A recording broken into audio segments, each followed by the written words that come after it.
I flew 25 hours from Tokyo just to be stopped at the iron gates of my sister's $500,000 wedding. My own mother looked me up and down and said only family is allowed. You were not invited. I walked away heartbroken, but 5 days later she called demanding I pay the $45,000 catering bill. I laughed and told her a secret that made her drop the phone. Before I share my story, let me know where you are watching from in the comments below. Hit that like button and subscribe if you have ever had to cut off toxic family members to protect your peace. My name is Maya, and I am 32 years old. The tires of my black town car crunched against the pristine white gravel of the Oak Creek Botanical Gardens. It was a massive estate in the Hamptons rented exclusively for the weekend. I stepped out of the vehicle, adjusting the grip on my custom leather gift box. Inside were 2 first-class tickets to Paris for my younger sister Chloe and her new husband Brad. I was exhausted. My eyes burned from the long flight, but I pushed my shoulders back and walked toward the grand entrance. I wanted to be a good sister. I wanted to show up for the family despite our complicated history. Security guards in crisp, dark suits flanked the entrance, checking names on a digital tablet. As I approached, a familiar voice sliced through the soft string quartet music drifting from the cocktail hour. "What are you doing here, Maya?" I stopped. My mother Valerie stepped out from behind a massive floral arrangement of imported white orchids. She wore a champagne-colored gown that probably cost more than my first car. My father Desmond followed closely behind her, adjusting his silk tie. His jaw was clenched tight. "I came for the wedding," I said, holding up the gift box. "My flight landed 3 hours ago. I came straight from the airport." Valerie marched up to me, her heels clicking sharply against the stone pathway. She grabbed my arm and pulled me away from the security desk, her fingers digging into my skin. She glanced around nervously, checking to see if any of the wealthy white guests mingling on the lawn had noticed my arrival. "This is an intimate family-only affair," she hissed. "You were not invited." I stared at her, trying to process the words. "Mom, I am your daughter. I am Chloe's sister. How am I not family?" Desmond stepped in, blocking my view of the venue. "You always have to make a scene." He muttered, his voice low and full of venom. "Go back to whatever little project you are working on. Do not ruin Chloe's big day with your nonsense." Valerie looked me up and down with absolute disgust. Her eyes darted from my face to the hem of my dress. "Look at you," she sneered. "Look at your natural hair. Look at that cheap dress. You do not fit our standards. You never have." Brad comes from a traditional wealthy family. They expect a certain standard of black excellence from us. We had to show them we operate on their level. Now stop being so incredibly selfish. You have that little freelance consulting gig. Go to the bank and take out a personal loan. Put it on your credit cards. I do not care how you get it. Just get it. We are your family and we gave you life. This is the absolute least you can do to support your sister. The words hit me right in the chest. Socially unfit. That was her code phrase. It was the same phrase she used when I was 18, and she demanded I sit at a table in the back during our church gala because I would not wear the uncomfortable, restrictive clothes she picked out for me. She was obsessed with the illusion of black excellence. She cared more about country club memberships and impressing people who did not even like us than she cared about her own flesh and blood. She wanted a puppet, not a daughter. Chloe was the perfect puppet. I was the disappointment because I chose to be myself. Before I could respond, Chloe walked up, holding a glass of champagne. Her custom gown trailed behind her, sparkling in the afternoon sun. She looked at me and sighed, rolling her eyes, as if my mere presence was a burden. "Mom, I told you she would try to crash it," Chloe said, taking a sip of her drink. "Brad's parents are already asking questions. Please get her out of here before his mother comes over. We cannot have them thinking we associate with people like this." I looked at my younger sister, the girl I used to read bedtime stories to. There was no warmth in her eyes, only judgment and a desperate need to maintain her fake perfect image. Brad walked up behind her, placing a hand on her waist. He looked at me with a polite but confused smile. "Everything all right here?" he asked. Chloe forced a bright laugh. Oh, everything is fine, babe. Just an uninvited guest causing a slight delay. The security team is handling it. I did not beg. I did not scream. I did not give them the angry reaction they expected and wanted. I simply looked at the four of them standing together, united in their cruelty. I looked down at the expensive leather gift box in my hands. Without a word, I set the box gently on the ground right at their feet. I turned my back on my family and walked away. The heavy iron gates closed behind me with a loud metallic thud, sealing the divide between us. I climbed back into the waiting town car and leaned my head against the cool leather seat. The silence in the car was absolutely perfect for me. Malik handed me the silver tablet. The screen was already glowing with a relentless stream of notifications. By the time I took a sip of my sparkling water, the smear campaign was already in full swing across every social platform. Chloe had just posted a 5-minute video to her followers. I tapped play and watched my younger sister perform the absolute role of a lifetime. She was sitting on the edge of a white hotel bed in Paris. Her makeup was perfectly smudged to look like she had been crying for hours. She took a shuddering, dramatic breath and looked directly into the camera lens. I never thought my own flesh and blood would do this to me, she whimpered, dabbing her eyes with a tissue. She was so overwhelmingly jealous of my new husband and his powerful family that she deliberately tried to sabotage my entire honeymoon. She refused to pay the vendors she explicitly promised to cover, and now my parents are being mercilessly harassed for money they simply do not have. The comments section beneath the video was an absolute war zone. Hundreds of strangers were tagging my old dormant accounts, calling me a bitter and toxic woman who deserved to be completely cut off. My phone vibrated violently on my glass desk. The Addams family group chat, which I had muted months ago, was suddenly exploding with notifications. Uncle Marcus sent a long paragraph calling me a complete disgrace to the family name. Cousin Serena texted that I was a bitter spinster who could not stand to see a successful black woman secure a wealthy white husband. They were devouring her lies without a second thought, because it perfectly fit the narrative my mother had carefully constructed for years. In their eyes, I was the jealous failure, and Chloe was the shining star who could do no wrong. My phone screen shifted from the group chat to an incoming call. It was Aunt Vivian, my mother's younger sister, and her most loyal foot soldier in the family hierarchy. I pressed accept and put her on speakerphone, letting her harsh voice echo through my expansive corner office. Maya, what is wrong with you? Vivian snapped, her voice dripping with absolute contempt. Your mother is having severe palpitations right now. How dare you pull a childish stunt like this right after Chloe married into the prestigious Preston family? I leaned back in my leather chair, crossing my legs. I did not pull any stunt, Aunt Vivian. I was explicitly denied entry to a wedding I flew 25 hours to attend. Vivian scoffed loudly, a sound filled with pure condescension. Oh, please, Maya. You brought that on yourself with your rebellious attitude and your refusal to conform. You dropped out of a top-tier law school to go play around with boxes in some dirty warehouse. You have been a continuous embarrassment to us all. Now listen to me very carefully. You need to fix this disaster today. Go down to a payday lender immediately. Take out a high-interest loan. Drain whatever pathetic little retirement account you have managed to scrape together.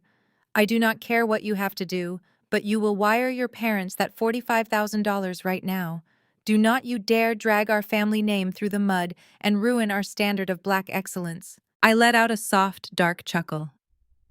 Black excellence, I repeated, letting the words hang heavily in the quiet air of my office.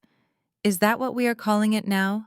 Forcing your eldest daughter to take out predatory payday loans to pay for imported champagne she was not even allowed to drink. You are just as deeply delusional as my mother, Vivian. You all care so much about looking incredibly rich for the Prestons that you completely forgot what actual wealth looks like. Vivian gasped loudly, her breathing heavy with indignation. You listen to me, you ungrateful little brat. I tapped the red button and ended the call, cutting off her toxic tirade. I blocked her number immediately and tossed the phone back onto my desk. I did not have the time or the emotional energy to explain my reality to people who were firmly committed to misunderstanding me. The undeniable truth was going to hit them much harder than any logical explanation I could offer over the phone. I looked up at Malik, who was standing silently by the heavy oak door. His arms were crossed over his perfectly tailored suit, and he had a knowing smirk on his handsome face. He had heard every single word of the conversation. "They are completely relentless," Malik said, shaking his head in disbelief. "Do you want me to have our corporate legal team issue a cease and desist order for the video immediately?" I shook my head, resting my chin on my hands. "No. Let Chloe dig her own grave a little deeper. The higher she builds this fragile pedestal of victimhood, the harder and more devastating the fall will be. But something is not adding up here, Malik. My mother is incredibly vain, and my sister is a textbook narcissist, but $45,000 is not a life-altering amount of money for a man who claims to own a massive real estate empire. My father Desmond has always bragged loudly about his liquid assets and his untouchable offshore accounts. If they are this desperate for 45 grand to the point where they are launching a massive public smear campaign and demanding I take out payday loans, there is a massive crack in their financial foundation." I stood up and looked out over the sprawling city skyline. "I need you to bypass the surface-level records," I said, turning back to him. "Call our private investigators right now. Dig into every single one of his holding companies. I want to know exactly who he owes money to." "Consider it done, Maya." Malik nodded and slipped out of my office, closing the heavy glass door quietly behind him, leaving me completely alone with my thoughts. I slowly walked over to the sleek mahogany credenza, sitting against the far wall, and poured myself a glass of cold, sparkling water. Condensation beaded against the glass, matching the cold rhythm of my heartbeat. I stood by the floor-to-ceiling windows, looking down at the cityscape of Atlanta. My family, Aunt Vivian, my mother, my father, and my sister, thought I was a failure. For years they had convinced themselves and their country club circle that I was a lowly warehouse worker moving dusty boxes for minimum wage. They pitched that narrative to anyone who would listen, using my failure to make Chloe and her mediocre accomplishments shine brighter.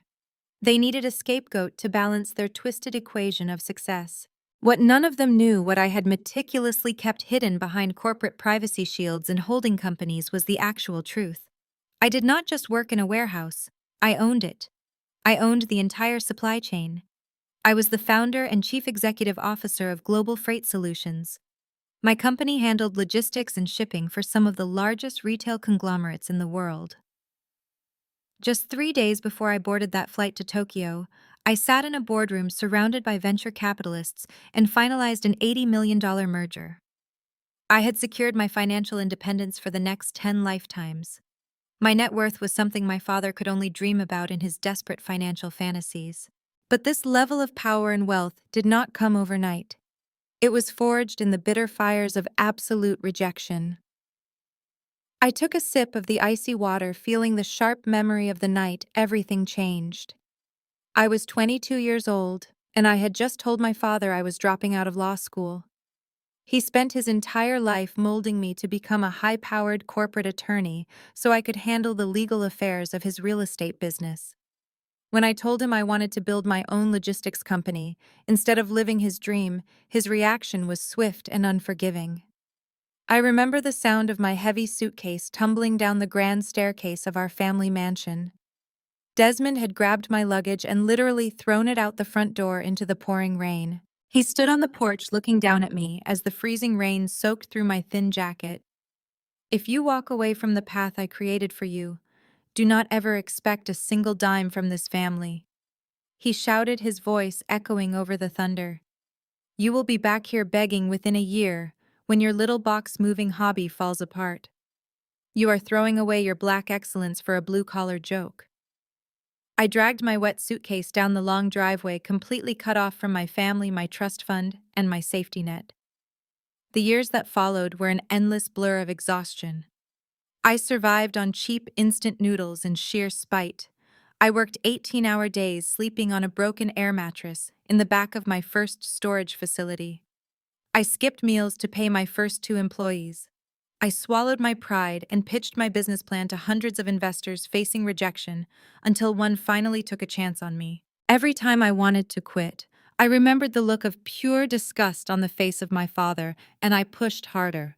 I turned that deep, painful rejection into a multi-million-dollar global empire. The gentle hum of the office door opening pulled me back to the present. I turned away from the window as Malik walked back into the room. His usual calm and collected demeanor was gone. The casual smirk he had worn 20 minutes ago had vanished entirely, replaced by a look of absolute astonishment. In his hands, he held a thick red folder. He walked straight over to my desk and dropped the file onto the glass surface. The heavy thud echoed sharply in the quiet room. Maya, he started, taking a deep breath to steady his voice. You were right to have me bypass the surface-level public records. The financial image your father presents to the world is a complete and total fabrication. It is a house of cards held together by string and desperation. I walked back to my desk and looked down at the red folder. What did you find, Malik? Tell me everything. He leaned forward, placing both hands on the edge of the desk. Your father does not just owe $45,000 for a wedding catering bill, Maya. That is just the absolute tip of a massive, terrifying iceberg. I had the private investigators dig into his main development company and his personal offshore accounts. Desmond owes $3 million to private equity lenders.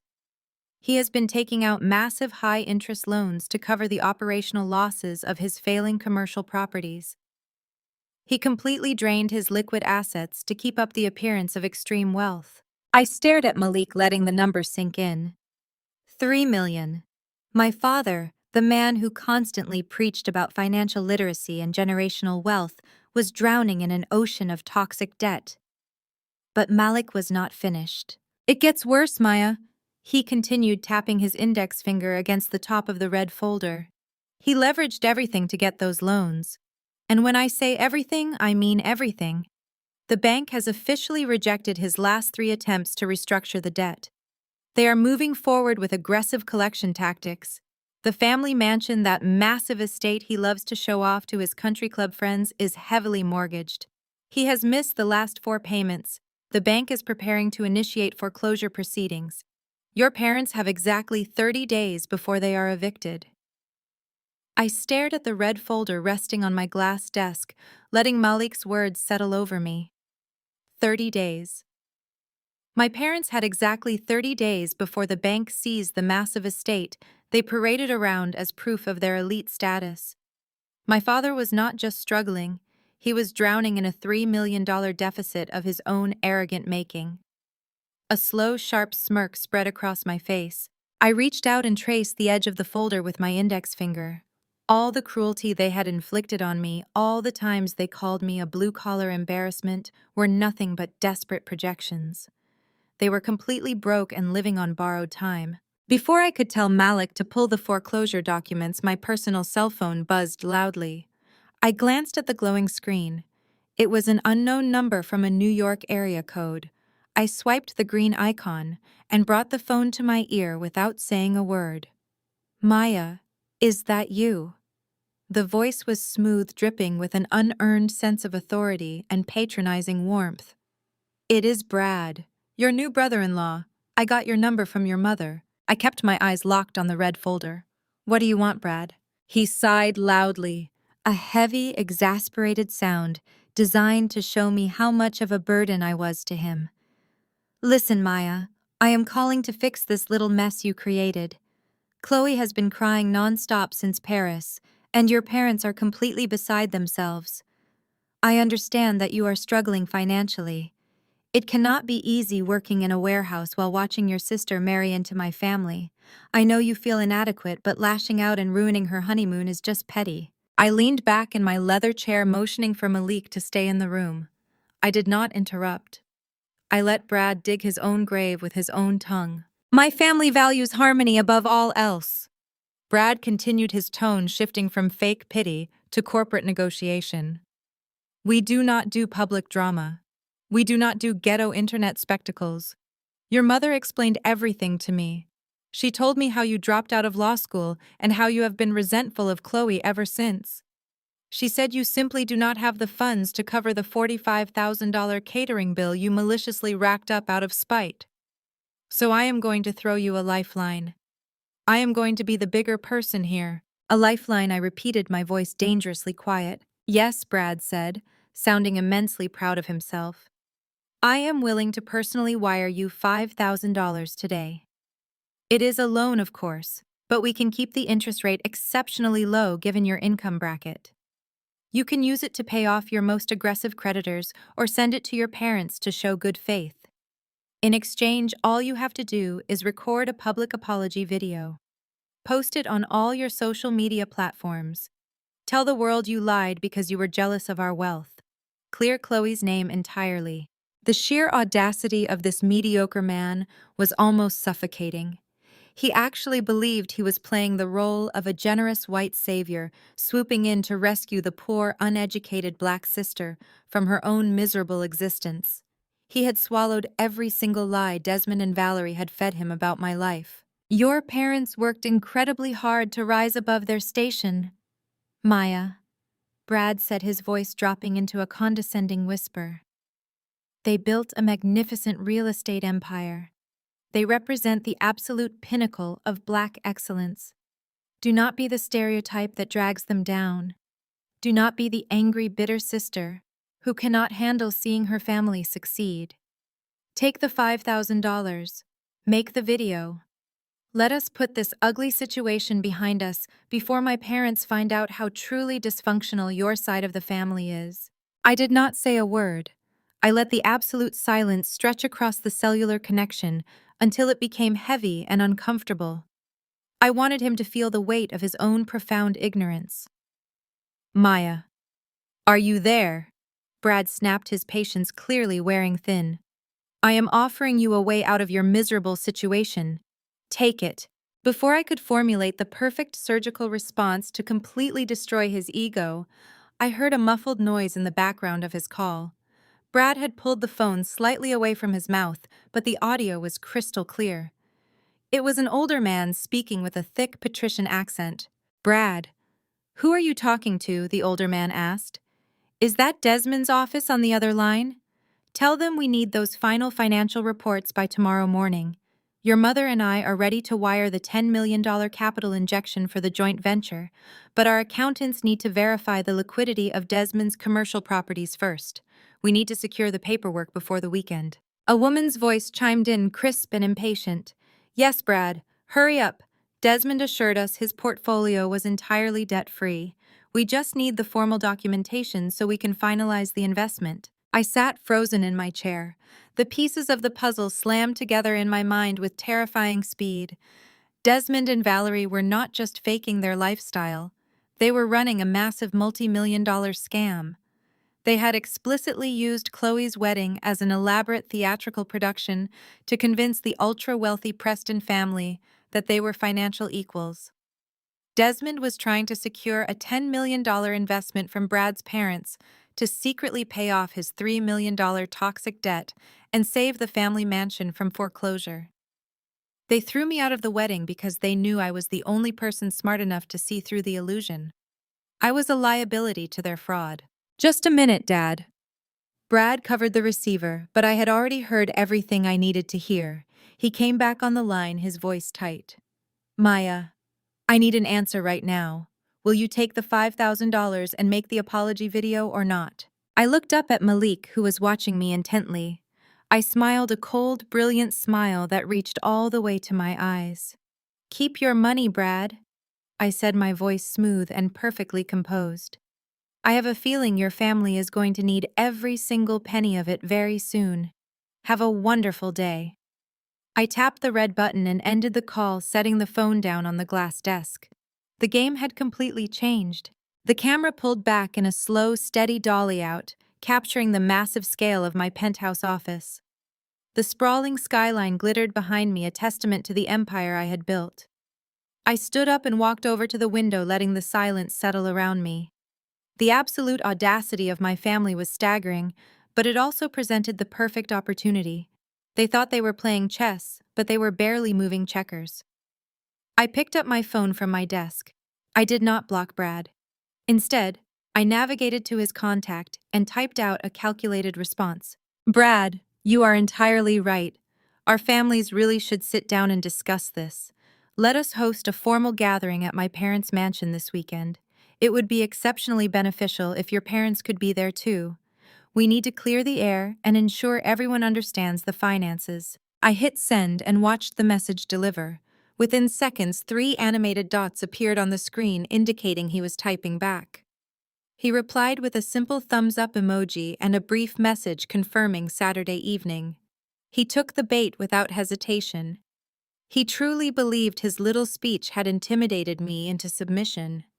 He thought his money bought my compliance. My phone vibrated again, but this time it was a notification from the Addams family group chat. I had muted it months ago, but I kept the notifications visible for moments exactly like this. I tapped the screen and read the latest message from my mother Valerie sent to the entire extended family. Finally, the black sheep has to bow to the power of blood. Valerie wrote her words dripping with a toxic blend of triumph and vindictive satisfaction. She is coming to the house this weekend to formally apologize to Chloe and the Preston family. I always knew she would eventually crack under the pressure. She cannot survive without our guidance. She just needed a firm reminder of her place. Aunt Vivian immediately replied with a string of clapping emojis. It is about time, Vivian added. Make sure you record her apology, Valerie. We need to send it to the country club committee to show them we handled the situation with absolute grace. I read their messages and felt a cold smile stretch across my face. They were so deeply intoxicated by their own delusions of grandeur that they could not see the massive tidal wave rapidly approaching their shores. They were celebrating a victory in a war they had already lost. They thought my compliance was a white flag of surrender, but it was actually the final nail in their coffin. They wanted an audience for my supposed humiliation. I would gladly give them one, but the performance was going to be mine. I turned away from the window and pressed the intercom button on my desk. Malik, I need you to get Arthur on the line right now. Arthur was the lead partner at the most aggressive corporate law firm in Atlanta. He handled all of my acquisitions and mergers, and he was absolutely ruthless when it came to hostile takeovers. Within 60 seconds, my phone rang. Good afternoon, Maya. Arthur said, his voice crisp and professional.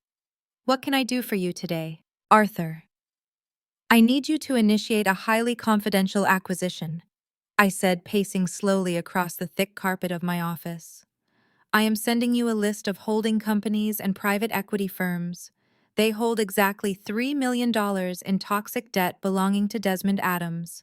I want you to buy every single cent of that debt. I also want you to acquire the primary mortgage on his residential estate. There was a brief pause on the other end of the line as Arthur processed the request. That kind of aggressive debt acquisition can get complicated, Maya. The current holders might be reluctant to sell if they think they can squeeze more interest. I stopped pacing and looked out at the city below. I do not care about the cost, Arthur. Offer them a massive premium. Pay double the current value if you have to. Throw enough money at them to make the sale absolute and instantaneous. I want to be the sole owner of all his financial obligations, and I want the paperwork fully executed and legally binding before Friday evening. I want Desmond Adams to owe me his existence. Consider it done, Maya, Arthur replied, the hesitation completely gone from his voice. I will put my entire team on it immediately.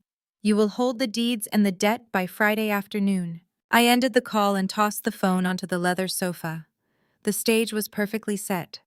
Desmond and Valerie had spent their entire lives treating me like a disposable burden while they built a fraudulent empire on lies and predatory loans. They had banished me from her wedding to protect their scam, and now they were trying to drag me back to play the sacrificial lamb for their wealthy in-laws. They wanted to use me to secure a lifeline. I walked back to my desk and picked up the silver tablet Malik had left behind. I scrolled through the detailed financial reports looking at the precise numbers that outlined my parents' impending ruin. 30 days until foreclosure. $3 million in toxic debt. A desperate scramble to steal from the Preston family to keep the lights on in their Hamptons estate. They wanted a family gathering, They wanted to demand an apology and force me to bow down to their illusion of black excellence. I was going to give them exactly what they asked for. I was going to walk through the front doors of that mansion not as a warehouse worker begging for a $5,000 handout, but as the ultimate owner of their lives. They wanted to put on a grand show for the Prestons. I was going to bring the curtain down. The heavy oak doors of the Oakmont Country Club swung open before me. I stepped onto the plush emerald carpet of the dining room. The air smelled of expensive perfume and desperate social climbing. I had come here for a quiet lunch to review the final acquisition papers Arthur had drafted. Instead, I found my mother waiting for me. Valerie sat at a corner booth bathed in soft afternoon light. She wore a pristine white tailored suit. Her posture was rigidly perfect. She spotted me immediately and waved me over with a sharp flick of her wrist. I walked toward her, letting my heels click softly against the polished hardwood borders of the dining area. I slid into the leather booth opposite her without offering a greeting. Valerie did not waste time with pleasantries.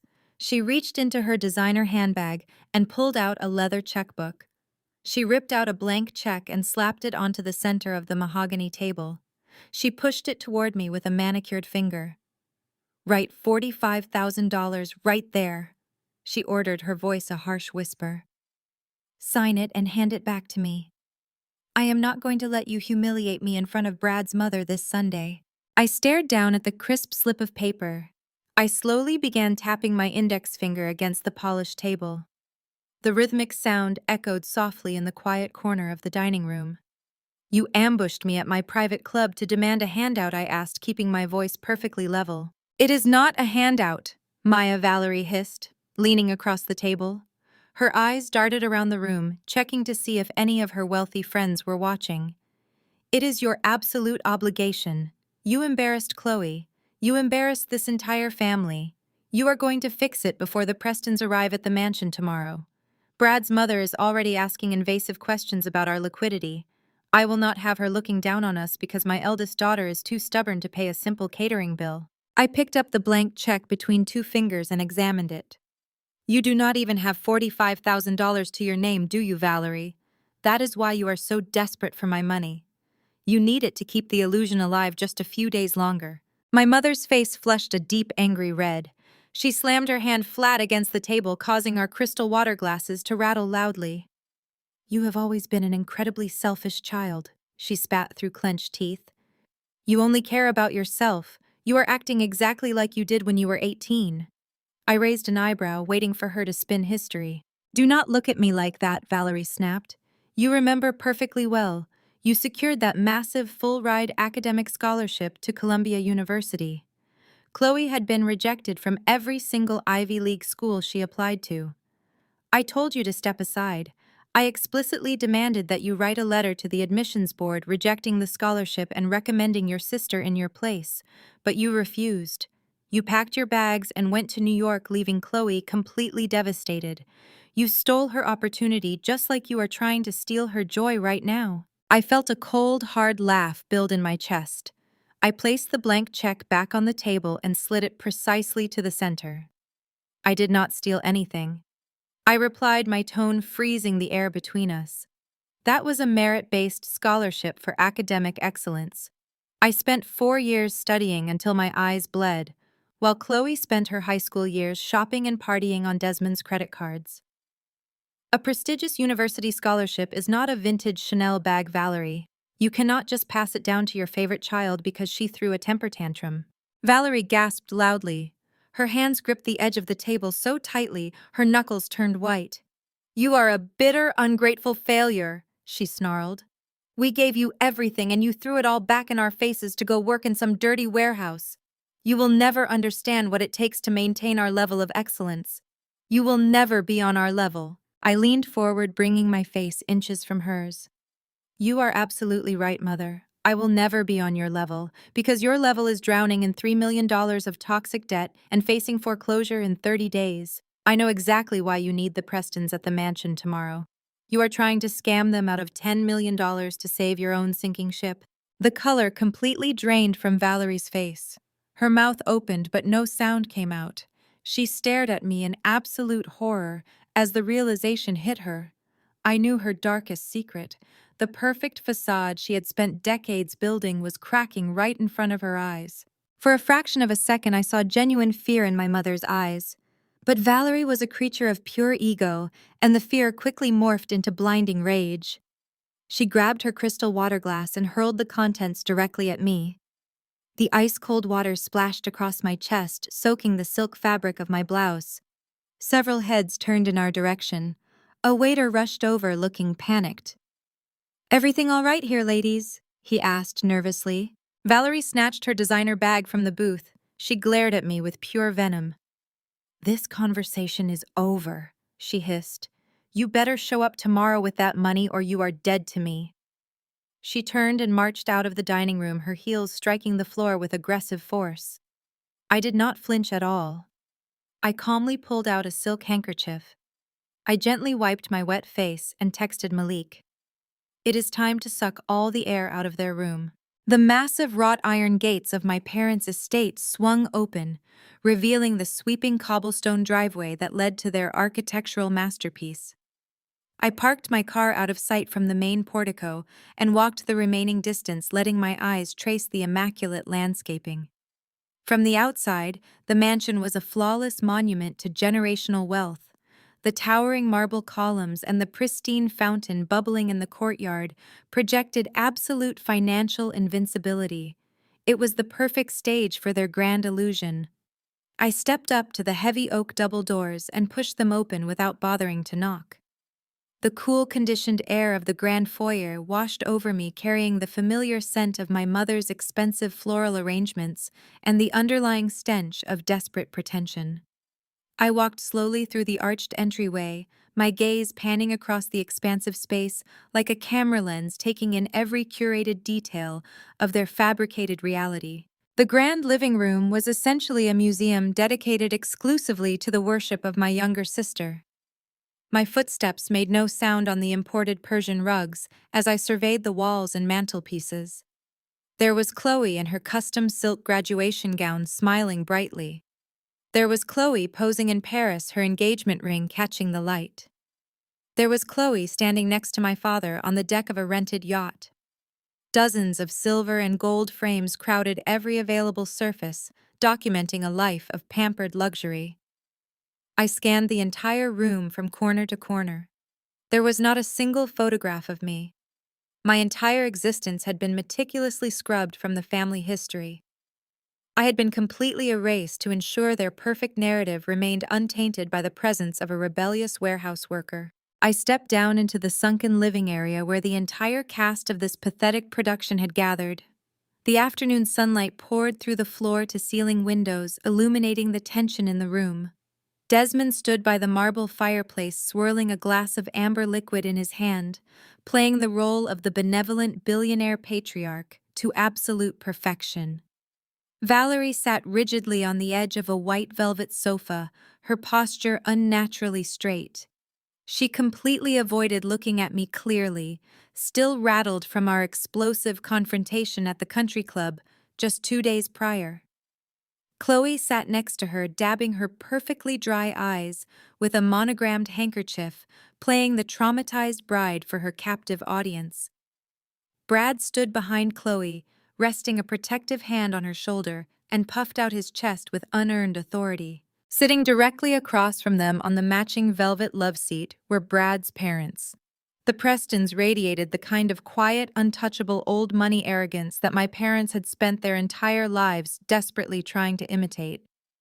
Mrs. Preston wore a simple beige cashmere sweater set that probably cost more than my first car, while Mr. Preston exuded the bored confidence of a man who owned entire city blocks. As I walked further into the room, their eyes locked onto me. I could instantly read the exact mixture of pity and profound disgust in their expressions. Valerie had clearly done an exceptional job preparing them for my arrival.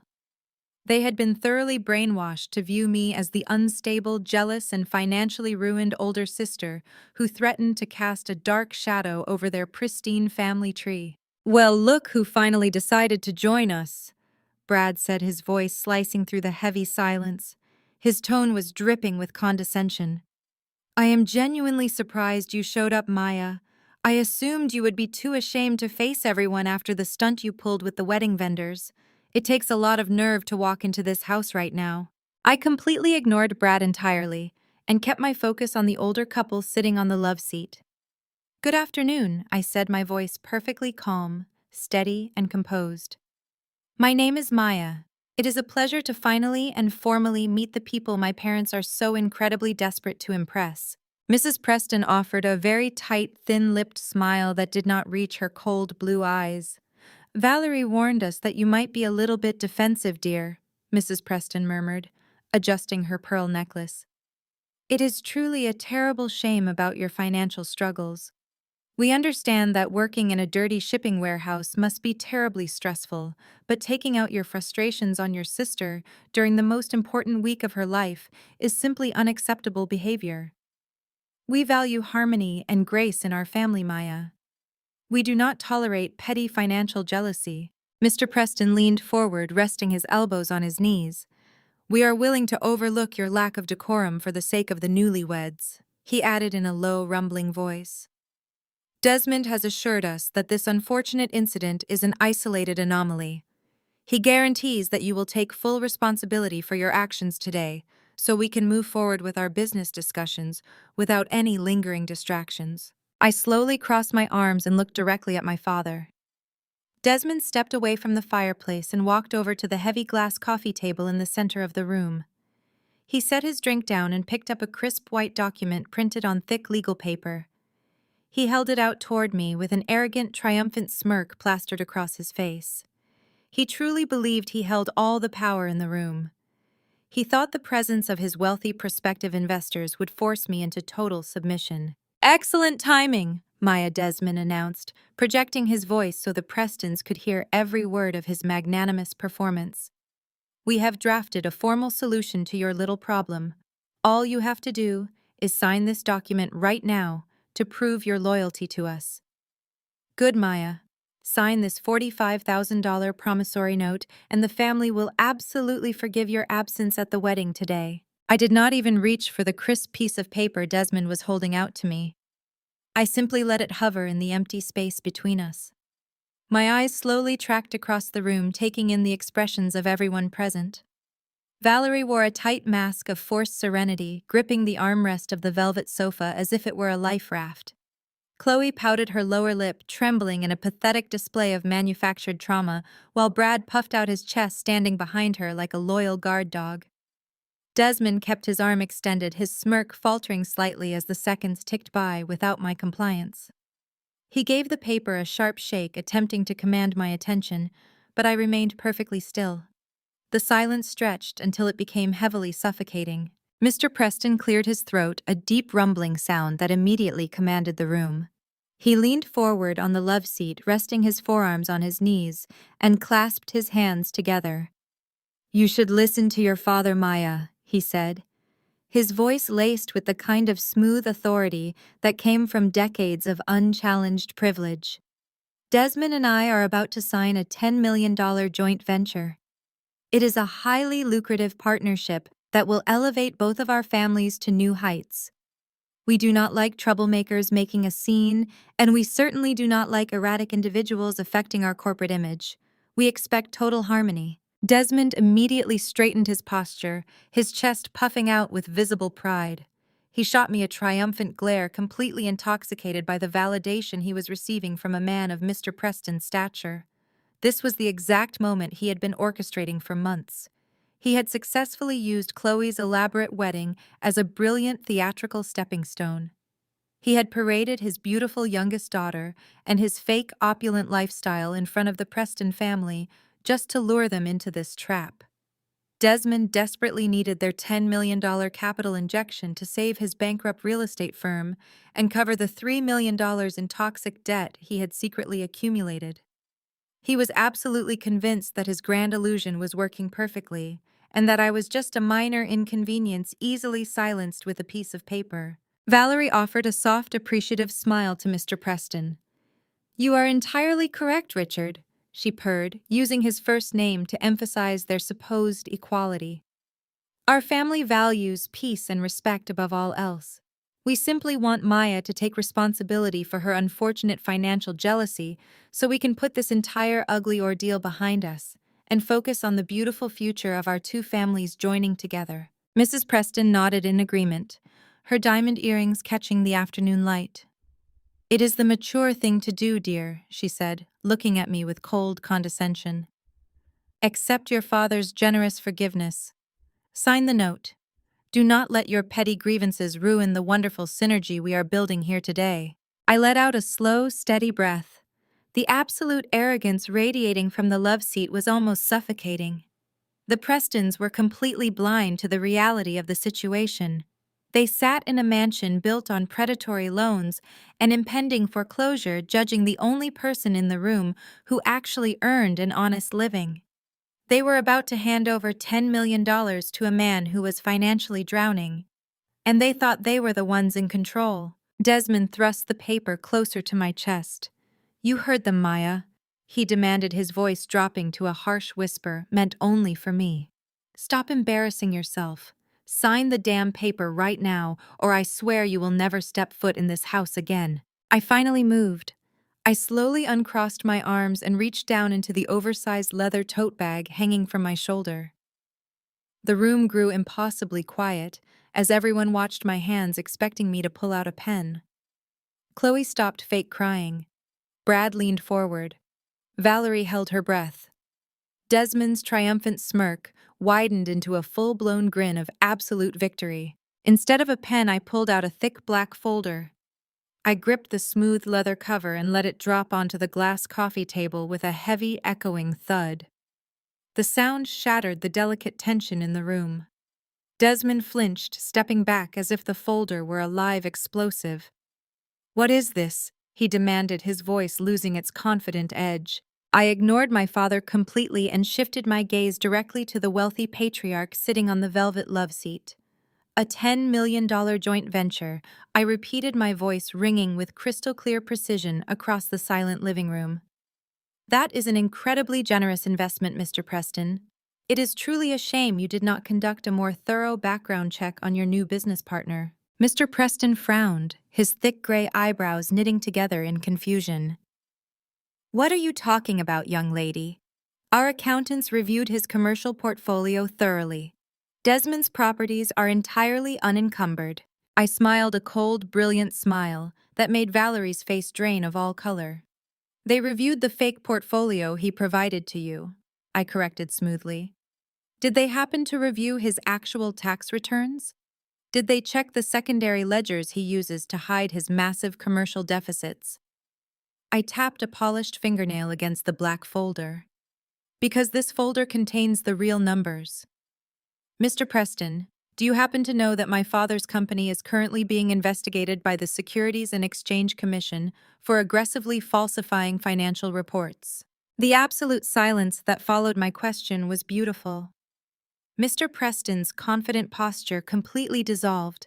He stared at the folder with wide, terrified eyes. Valerie covered her mouth, attempting to stifle a pathetic gasp of pure horror. Desmond stood completely paralyzed as his meticulously crafted empire began collapsing around him. I sat back perfectly relaxed, waiting for the chaotic reality to finally crush their ridiculous grand illusion. The camera executed a violent crash zoom, locking directly onto Desmond's suddenly pale face. The smug aristocratic mask he had worn for decades melted away in a single fraction of a second, revealing the terrified, desperate fraud hiding underneath. The veins in his neck bulged against his starched white collar as the reality of my words echoed through the silent living room. He opened his mouth, but a strangled, wet sound emerged before he finally found his voice. "Shut your mouth, Maya!" Desmond roared, his voice cracking with unfiltered panic. He lunged forward, pointing a shaking finger directly at my face. "You are making up malicious, psychotic lies because you are a bitter, ungrateful child. Do not say another word." Before I could even respond to his pathetic outburst, Chloe shrieked. She scrambled up from her seat beside Valerie, her eyes wide with manic desperation. She threw her body across the heavy glass coffee table, reaching out with her perfectly manicured hands to snatch the black folder. She knocked over a crystal vase in the process, sending water and white roses spilling across the expensive rug. "Give me that!" Chloe screamed, her voice entirely devoid of her usual delicate charm. "You are ruining my life." I did not even blink. I raised my arm and slapped her hand away with a sharp, forceful swat. The impact echoed sharply in the room. I pushed her shoulder, shoving her back down onto the white velvet sofa. Chloe collapsed against the cushions, gasping in shock, as if I had just committed a mortal sin. "You sent me an email calling me socially unfit for your perfect high society wedding," I said, my voice dropping into a deadly calm register that commanded the entire room. "You told me my presence would embarrass you in front of your wealthy new in-laws. You paraded around treating me like a dirty secret while you drank champagne and played the beautiful blushing bride. Do you want to know the actual truth about your spectacular fairy tale wedding, Chloe?" Chloe stared at me, her lower lip trembling as she rubbed her hand. Brad stood frozen behind her, completely unsure of what to do. "The truth is that Mom had to secretly mortgage Grandma's vintage diamond ring just to pay the deposit for your imported wedding flowers," I stated, projecting my voice so every single person in the room could hear the absolute reality of their existence. She had to pawn the only piece of genuine value left in this family, because Dad's platinum credit cards were completely frozen 6 months ago. Your entire wedding was a hollow theater production, funded by predatory debt and sheer desperation. You are not royalty, Chloe. You are broke. Valerie let out a high-pitched, horrified whimper. She covered her face with both hands, completely unable to look at the Prestons. Desmond stared at the ceiling, looking like a man who was about to experience a massive cardiac event. Brad stepped away from the sofa, looking down at his new wife, as if she had suddenly mutated into a stranger. "What is she talking about, Chloe?" he asked, his voice tight with rising anger. "Your father told me he paid for the entire wedding in cash.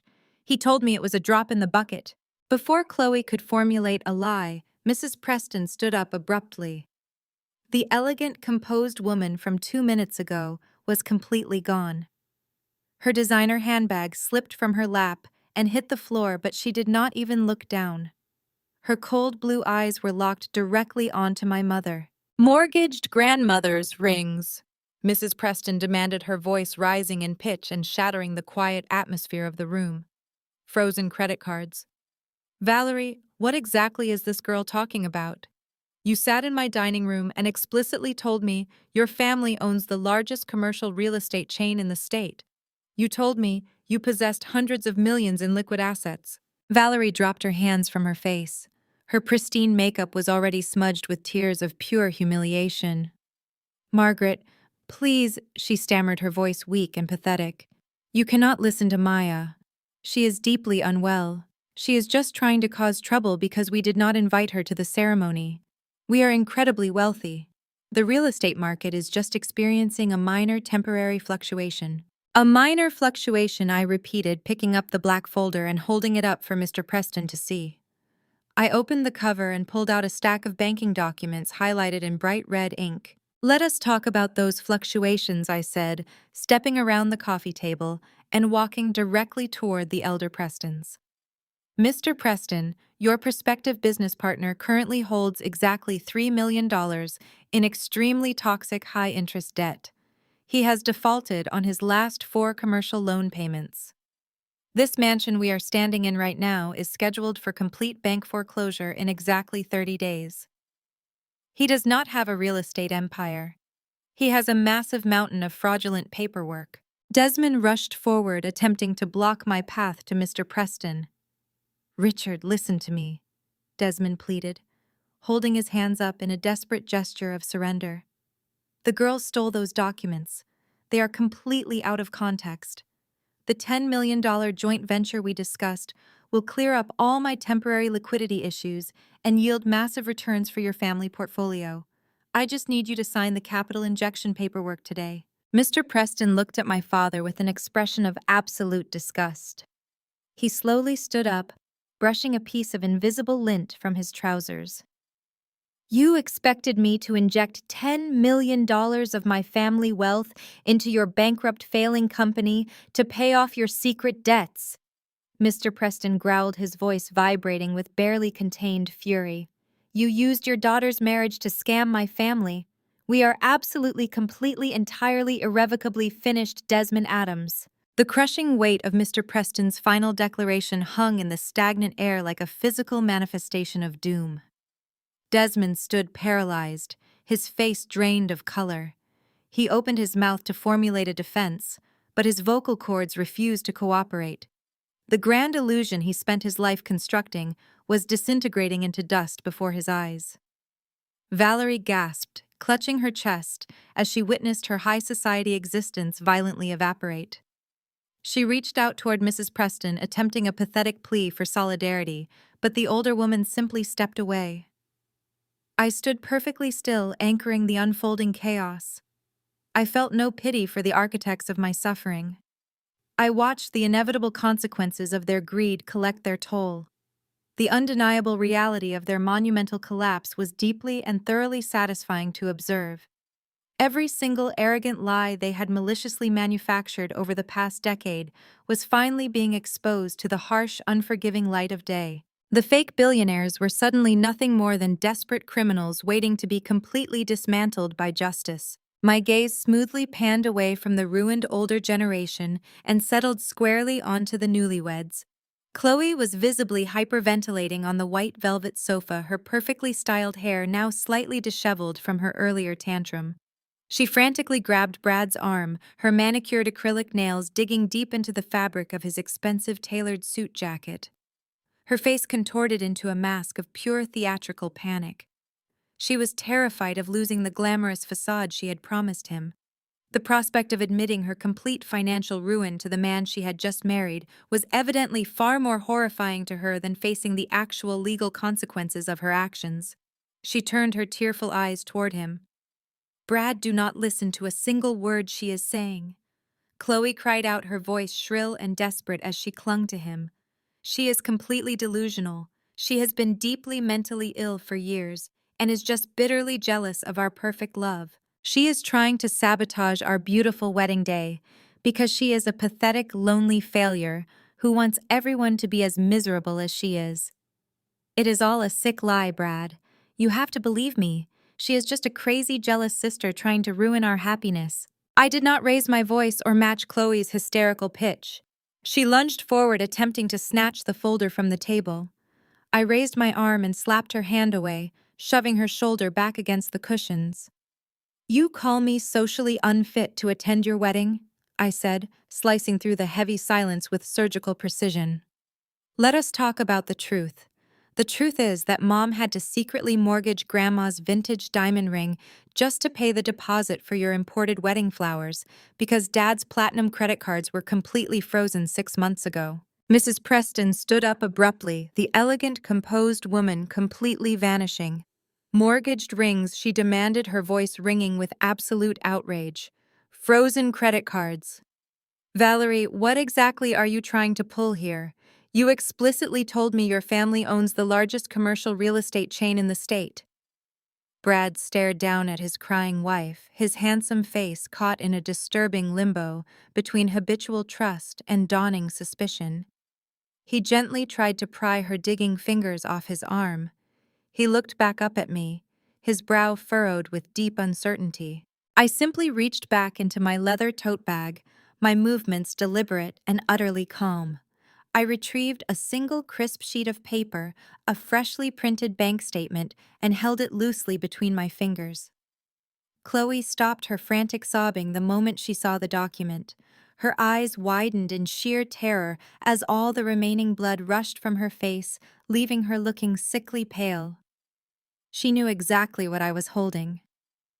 "Brad, let us talk about that stunning silver Aston Martin you received yesterday as a lavish wedding gift from my generous father. It is a beautiful machine. You drove it away from the country club looking like a man who had just conquered the entire world. It must have felt incredible to marry into such an astoundingly wealthy family." Brad narrowed his eyes, his jaw clenching tight. "What about the car?" he demanded, his voice dropping an octave, betraying his growing unease. "Your father handed me the title and the keys himself. I am assuming you are about to tell me the car does not actually exist either." "Oh, the car certainly exists, Brad." I replied, offering him a cold, humorless smile. The dealership delivered it exactly as promised. The issue is not the physical existence of the vehicle. The issue is the specific individual who is actually paying for it. Have you bothered to check who is paying the monthly installments yet? Did you verify exactly whose name is listed as the primary borrower on that massive auto loan? Brad shook his head slowly, stepping away from Chloe entirely now. I extended my arm, handing the bank statement directly toward him. The loan is registered entirely in Chloe's name, I stated, watching the horrible realization strike his face. My bankrupt father did not buy you a sports car. Your wife took out a predatory auto loan behind your back to keep up the family charade of unlimited wealth. And because her credit is completely maxed out covering the deposits for your extravagant wedding, she is draining her retirement fund to cover the massive monthly payments. She bought you a fake gift using her future as collateral to trap you into this fraudulent marriage. Brad snatched the paper from my hand. He scanned the highlighted lines rapidly, his eyes darting across the undeniable financial proof. He slowly looked down at Chloe, who was shrinking back against the sofa cushions. His affection vanished instantly, replaced by a dark expression of absolute disgust. You lied to me, he whispered, his voice dripping with pure venom. The camera angle shifted, placing the viewer directly over my right shoulder, framing Desmond perfectly in the center of the shot. He watched his golden son-in-law turn his back on his youngest daughter. The pristine image of his dynasty was shattering into a million irreparable pieces right on his imported Persian rug. Brad threw the bank statement directly at Chloe's tear-stained face and took another massive step backward, treating her like she was carrying a contagious disease. Chloe let out a gut-wrenching sob, dropping to her knees on the floor and frantically clawing at the hem of Brad's trousers, begging him to listen to her fabricated excuses. Desmond could not handle the sheer humiliation. His face transformed into a mask of pure, unadulterated rage. The veins in his forehead throbbed violently against his skin. He let out a feral roar that echoed off the vaulted ceilings. "You are destroying this family, you worthless parasite!" he screamed, hurtling his body across the sunken living room. He lunged directly toward me, his right hand pulled back high in the air, fully intending to strike my face and silence me with physical violence. He wanted to punish me for daring to dismantle his empire of lies. I did not flinch. I did not step back or cower or raise my arms to protect myself. I simply reached into the black folder one final time and pulled out a single sheet of heavy beige paper. Just as his hand swung forward, I slammed the official bank certificate down onto the glass coffee table with a resounding crack that halted his momentum instantly. His hand froze mere inches from my cheek. "Are you going to hit me, Dad?" I asked, my voice remaining completely flat and devoid of any fear. "Are you going to physically assault me right in front of your wealthy guests? Is that your brilliant strategy to fix this situation? Or is it just a distraction from this specific piece of paper?" Desmond stared at the document on the table. All the color drained from his face, leaving him looking like a terrified ghost. His raised hand slowly dropped to his side, trembling uncontrollably. I looked him dead in the eyes, making sure the camera perspective caught every ounce of his cowardly panic. "Go ahead and explain this one to your audience, Desmond," I commanded. "Tell everyone exactly what that paper is. Tell them how you forged my signature 7 years ago to illegally secure a $200,000 commercial loan under my name." The entire room went completely dead silent. The only sound was Chloe's ragged, hyperventilating breaths. "You needed cash to cover a terrible investment," I continued, relentlessly stripping away every remaining layer of his dignity. "So you stole my identity. You walked into a bank and committed felony forgery, using the name of your 18-year-old daughter. You took the money and let the loan default. You let the bank put me on a permanent financial blacklist. When I went to apply for my college student loans, they laughed in my face. They told me I owed them $200,000 and reported me to the credit bureaus. That is the real reason I had to drop out of university. It was not because I could not handle the academic pressure. It was because you financially ruined me before my adult life even started, just to pay off your own pathetic gambling debts." Valerie stood up from the sofa. Her entire body was shaking violently. She looked at the beige paper on the table and then slowly turned her head to look at the man she had been married to for over 30 years. Desmond, she whispered, her voice barely audible in the cavernous room. Tell me she is lying. Tell me you did not commit a felony against our own child. Desmond opened his mouth, but no words came out.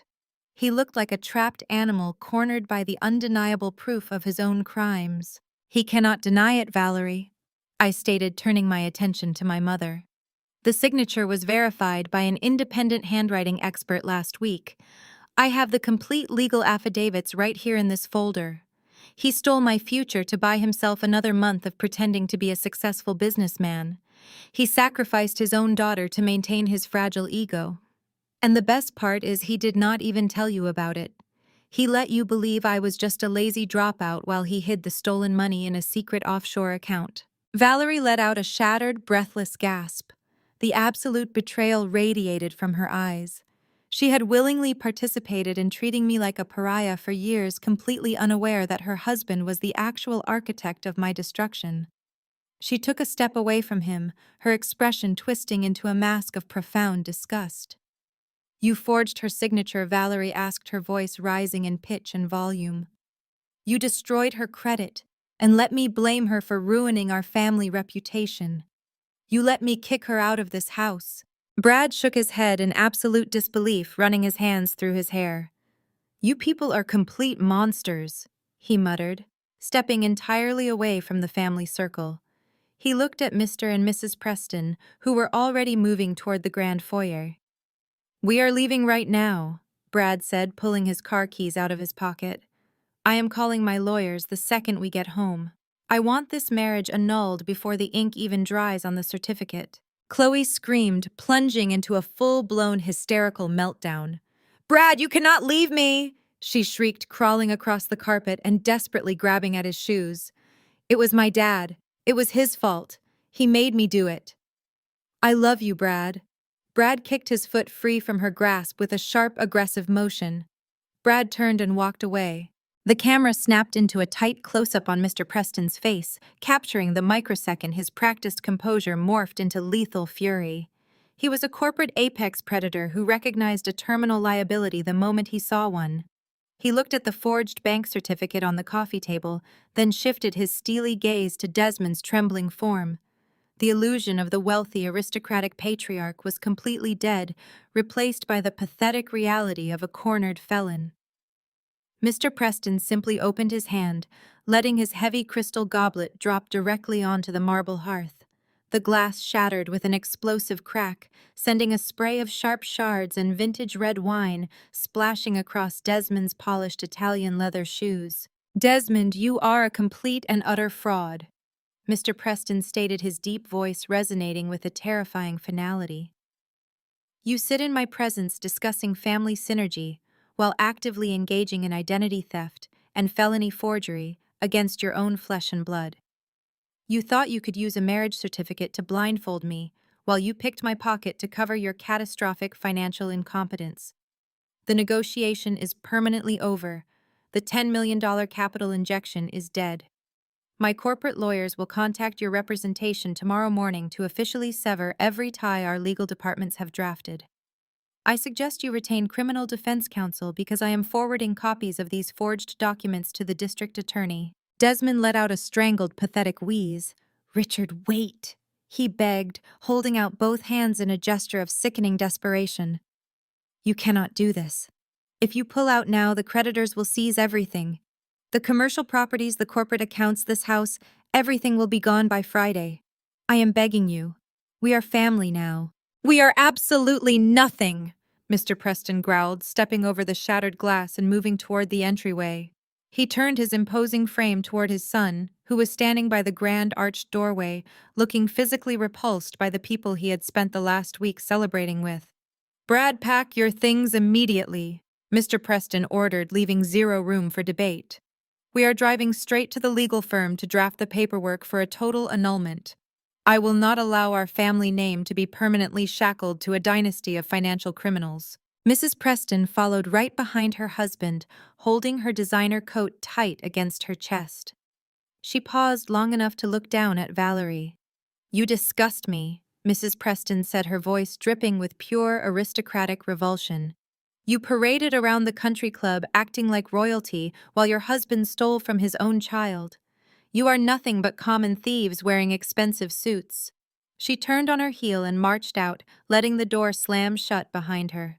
The sound of the oak doors closing acted like a starting pistol for the psychological collapse of the Addams family. Chloe let out a shrill shriek that tore through the living room. She scrambled across the ruined Persian rug, her silk dress soaking up the spilled water from the broken flower vase. She threw herself forward desperately, trying to reach the entryway before Brad could disappear. "Brad, please no." Chloe sobbed hysterically, her voice cracking as she dragged herself across the floor. "You cannot annul our marriage. We just took our vows. I love you. I can explain the car loan. I can fix this. Please do not leave me here with them." Brad paused at the edge of the foyer, looking back at her one final time. His handsome face was stripped of the adoration he had shown her at the altar 48 hours prior. "You are not my wife, Chloe," he said, his voice laced with freezing contempt. "You are just another scam your father invented to save his own skin. Enjoy your car payments." He turned his back on her and walked out, leaving her weeping and screaming his name into the hallway. With the Prestons gone, the suffocating reality of their absolute destruction settled over the living room. Valerie slowly backed away from the center of the room, her eyes wide and unfocused. She stared at the black folder resting on the coffee table, the undeniable proof of her husband's criminal betrayal. She looked at the imported furniture, the towering marble columns, the grand chandelier hanging above them, realizing none of it belonged to them anymore. It was all a mirage built on stolen money. Valerie let out a low, agonizing moan, and her knees simply gave out. She collapsed hard onto the white velvet sofa, her perfectly styled hair falling across her face as she buried her head in her hands. She began to sob uncontrollably, her body shaking with the violent force of her total ruination. Everything she had valued above her own eldest daughter was gone forever. Desmond remained frozen in the center of the room, surrounded by the shattered glass and spilled wine.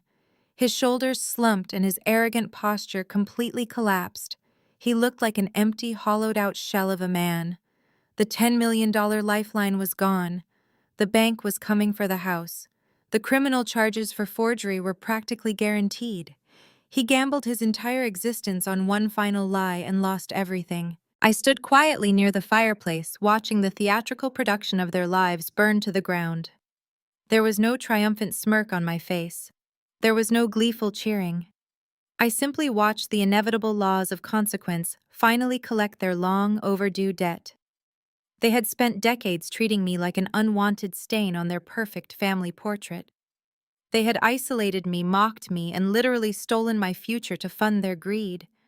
Now they were the ones sitting in the ruins. I picked up my black folder, feeling the weight of the truth in my hands.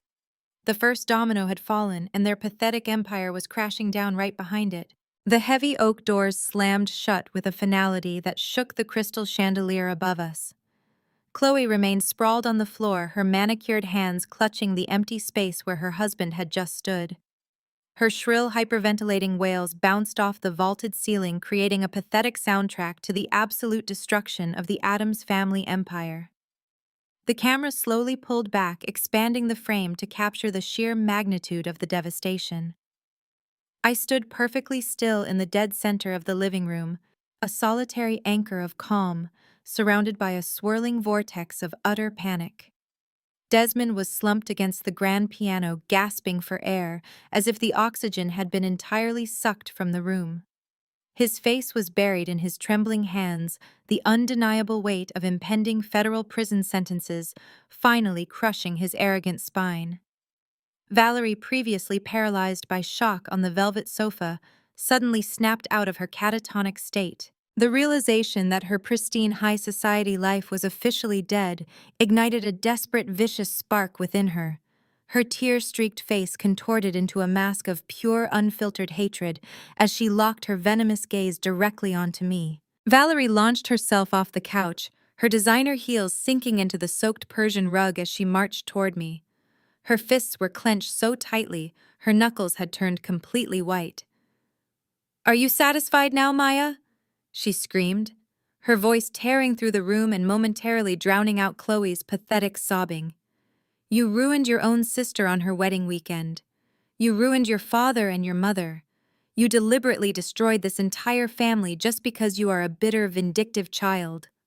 I watched her practically foam at the mouth, completely unfazed by her desperate attempt to reverse the blame. Valerie stopped mere inches from my face, her chest heaving with exertion. "Where did you even get the money to hire independent handwriting experts and corporate investigators?" she demanded, pointing a shaking, accusatory finger at my chest. "You are just a lowly warehouse worker living in a miserable little apartment. You have absolutely nothing. You could not possibly afford this level of sophisticated corporate sabotage. Who is paying you to destroy us, Maya? Tell me who funded this malicious attack on our family." I did not respond with anger or defensive justifications. Instead, a genuine, irrepressible sound bubbled up from deep within my chest. I threw my head back and laughed. The sound was loud, clear, and completely devoid of warmth. My laughter echoed sharply off the marble columns and high windows, slicing through the heavy, toxic atmosphere of the room. Desmond flinched at the sound, finally lifting his head to stare at me with bloodshot, terrified eyes. Chloe stopped her wailing, looking up from the ruined carpet, as if I had suddenly grown a second head. Valerie took a physical step backward, completely unnerved by my absolute lack of intimidation. Her hand dropped from my face as my laughter slowly subsided into a cold, terrifying smirk. "You called me 2 weeks ago begging for $45,000 to cover a sudden catering emergency for Chloe's wedding," I said, my voice dropping into a deadly, commanding register that demanded absolute attention. "You told me I owed it to this family to empty my pathetic little savings account to ensure your golden child had the perfect day. You thought $45,000 was an astronomical sum for a girl who just manages a dirty warehouse." I took a slow, deliberate step toward my mother, forcing her to retreat another inch. "Do you have absolutely any idea how much my personal income tax payment was last month, Valerie?" I asked, letting the question hang in the stagnant air for a singular, agonizing second. "It was exactly $2.5 million. Valerie's mouth fell open, her jaw practically unhinging as she tried to process the sheer magnitude of the number I had just spoken. Desmond let out a strangled, pathetic gasp from across the room, his financial instincts instantly recognizing the scale of wealth required to generate a $2.5 million tax bill. Chloe stared at me with wide, unblinking eyes, her mind completely short-circuiting, as the reality of her own poverty collided violently with my unimaginable prosperity. "You honestly thought I spent the last 7 years moving dusty boxes in a forgotten industrial district?" I continued, my voice dripping with cold, hard facts. "When Dad illegally forged my signature and ruined my credit, I did not just crawl into a hole and die. I took the only thing I had left, a dilapidated commercial property Grandpa gave me, and I built a fortress. I secured federal grants, partnered with international shipping conglomerates, and transformed that single building into the central nervous system of a global distribution network. You were too busy parading around country clubs and maxing out fraudulent credit cards to ever bother asking what your youngest daughter actually did for a living." I reached back into my leather tote bag one final time. My movements were slow, deliberate, and commanded the absolute silence of the room. I retrieved a thick, glossy magazine and held it up. It was the latest international edition of Forbes. I did not say another word. I simply dropped the heavy publication directly onto the glass coffee table. The loud smack of the glossy paper hitting the glass made all three of them jump backwards in shock. Valerie slowly lowered her terrified eyes. Desmond crawled forward on his hands and knees across the rug just to get a closer look. Chloe stopped breathing entirely. Staring back at them from the center of the coffee table was a high-definition portrait of my face. I was sitting behind a massive mahogany desk, looking powerful and incredibly wealthy. Printed in bold gold lettering right beneath my picture was a headline that permanently shattered their entire reality. It read, Maya Adams, the global logistics queen reaches 10 billion. The camera executed a perfectly smooth tracking shot, following my slow, deliberate footsteps as I closed the distance between myself and my younger sister. Chloe remained crumpled on the floor, staring at the glossy magazine cover as if it were a highly venomous snake preparing to strike her right in the face. Her perfectly contoured face was streaked with thick black trails of running mascara, and her breath hitched in short, erratic gasps. The grand illusion of her absolute superiority, the golden crown she had proudly worn since childhood, was entirely pulverized into dust. She had spent her entire existence genuinely believing she was the ultimate prize of the Addams family, while viewing me as nothing more than the pathetic, underachieving disappointment. Now, the undeniable proof of my monumental global success was staring right back at her, actively mocking her spectacular public downfall. I stopped right in front of her, kneeling down so my eyes were perfectly level with her terrified, tear-soaked gaze. I reached out and gently tapped the heavy gold lettering of the Forbes headline with my index finger. You always thought I was the ultimate black sheep of this family, Chloe. I said, my voice a low, rhythmic hum that carried effortlessly across the dead-silent living room. You paraded around this mansion treating me like absolute dirt because you truly believed you were vastly superior to me in every conceivable way. But a black sheep is just a fierce survivor who learns how to stand on their own 2 feet and navigate the brutal wilderness alone. I built a $10 billion international empire while you were busy playing dress-up in expensive boutiques. You are not a queen, Chloe. You are just a pathetic little parasite living off fraudulent platinum credit cards and stolen money. Have a wonderful time standing trial in federal court with Dad. Chloe squeezed her eyes shut, letting out a high-pitched, agonizing whimper. She curled her shaking knees tightly to her chest, wrapping her thin arms around her head in a desperate, pathetic attempt to physically hide from the overwhelming, crushing reality surrounding her.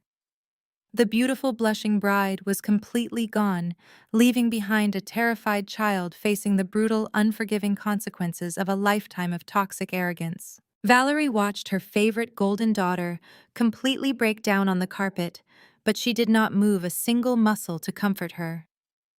My mother was entirely paralyzed by the sheer terror of her own impending financial ruin.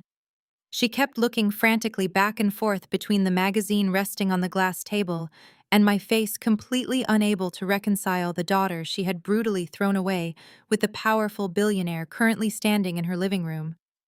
The expensive designer clothes she wore suddenly looked like a cheap Halloween costume. The grand, sprawling mansion surrounding her suddenly felt like a massive, elaborate prison waiting to trap them all inside. Then the heavy atmosphere in the room shifted once again. The raw, aggressive energy that had previously fueled Desmond's violent physical attack completely vanished into thin air. The absolute realization of my astronomical net worth hit his desperate, scrambling brain like a massive lightning bolt. He slowly pulled his heavy frame up from the floor, leaning heavily against the polished black wood of the grand piano for necessary physical support. He brushed invisible dust off his tailored trousers and wiped cold sweat from his deeply wrinkled forehead. His face rapidly contorted into a sickeningly desperate expression of sudden manufactured affection. The vicious, tyrannical monster who had just tried to violently strike me across the face was instantly replaced by a pathetic, groveling beggar searching for a miracle.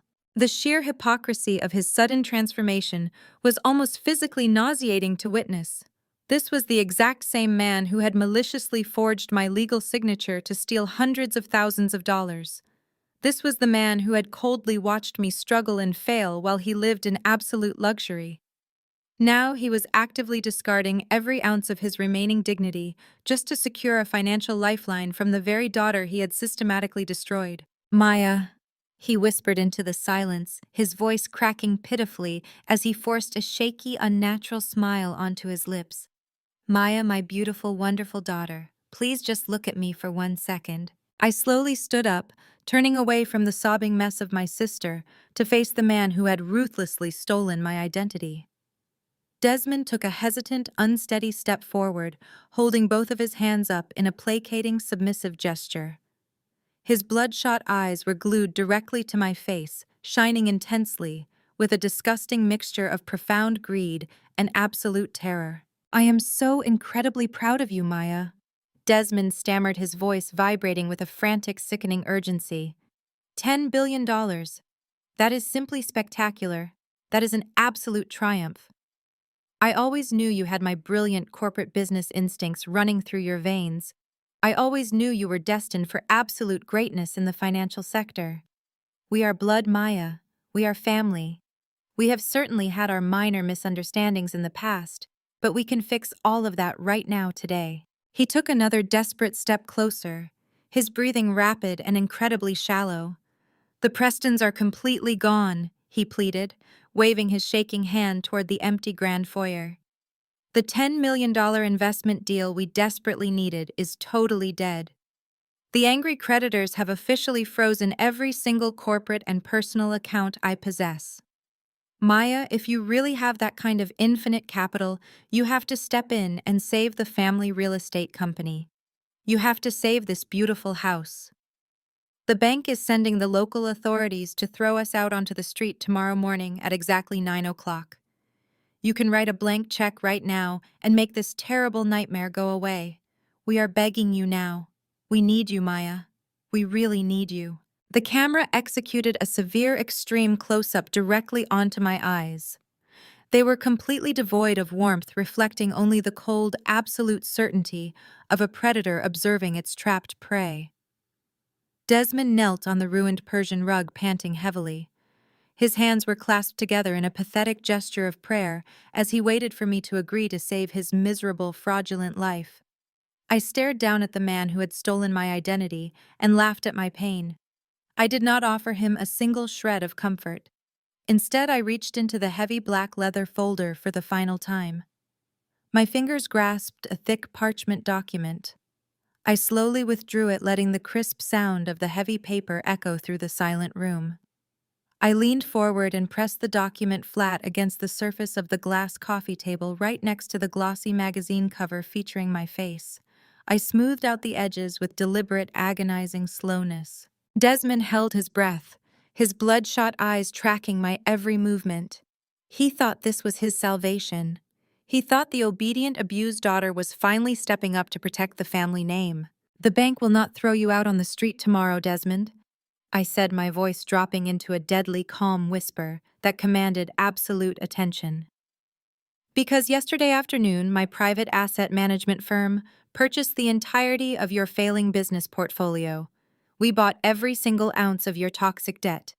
That includes the commercial real estate loans, the defaulted credit accounts, and most importantly, the primary deed to this exact mansion." Desmond let out a strangled wheezing sound. His eyes bulged so wide they practically rolled back into his skull.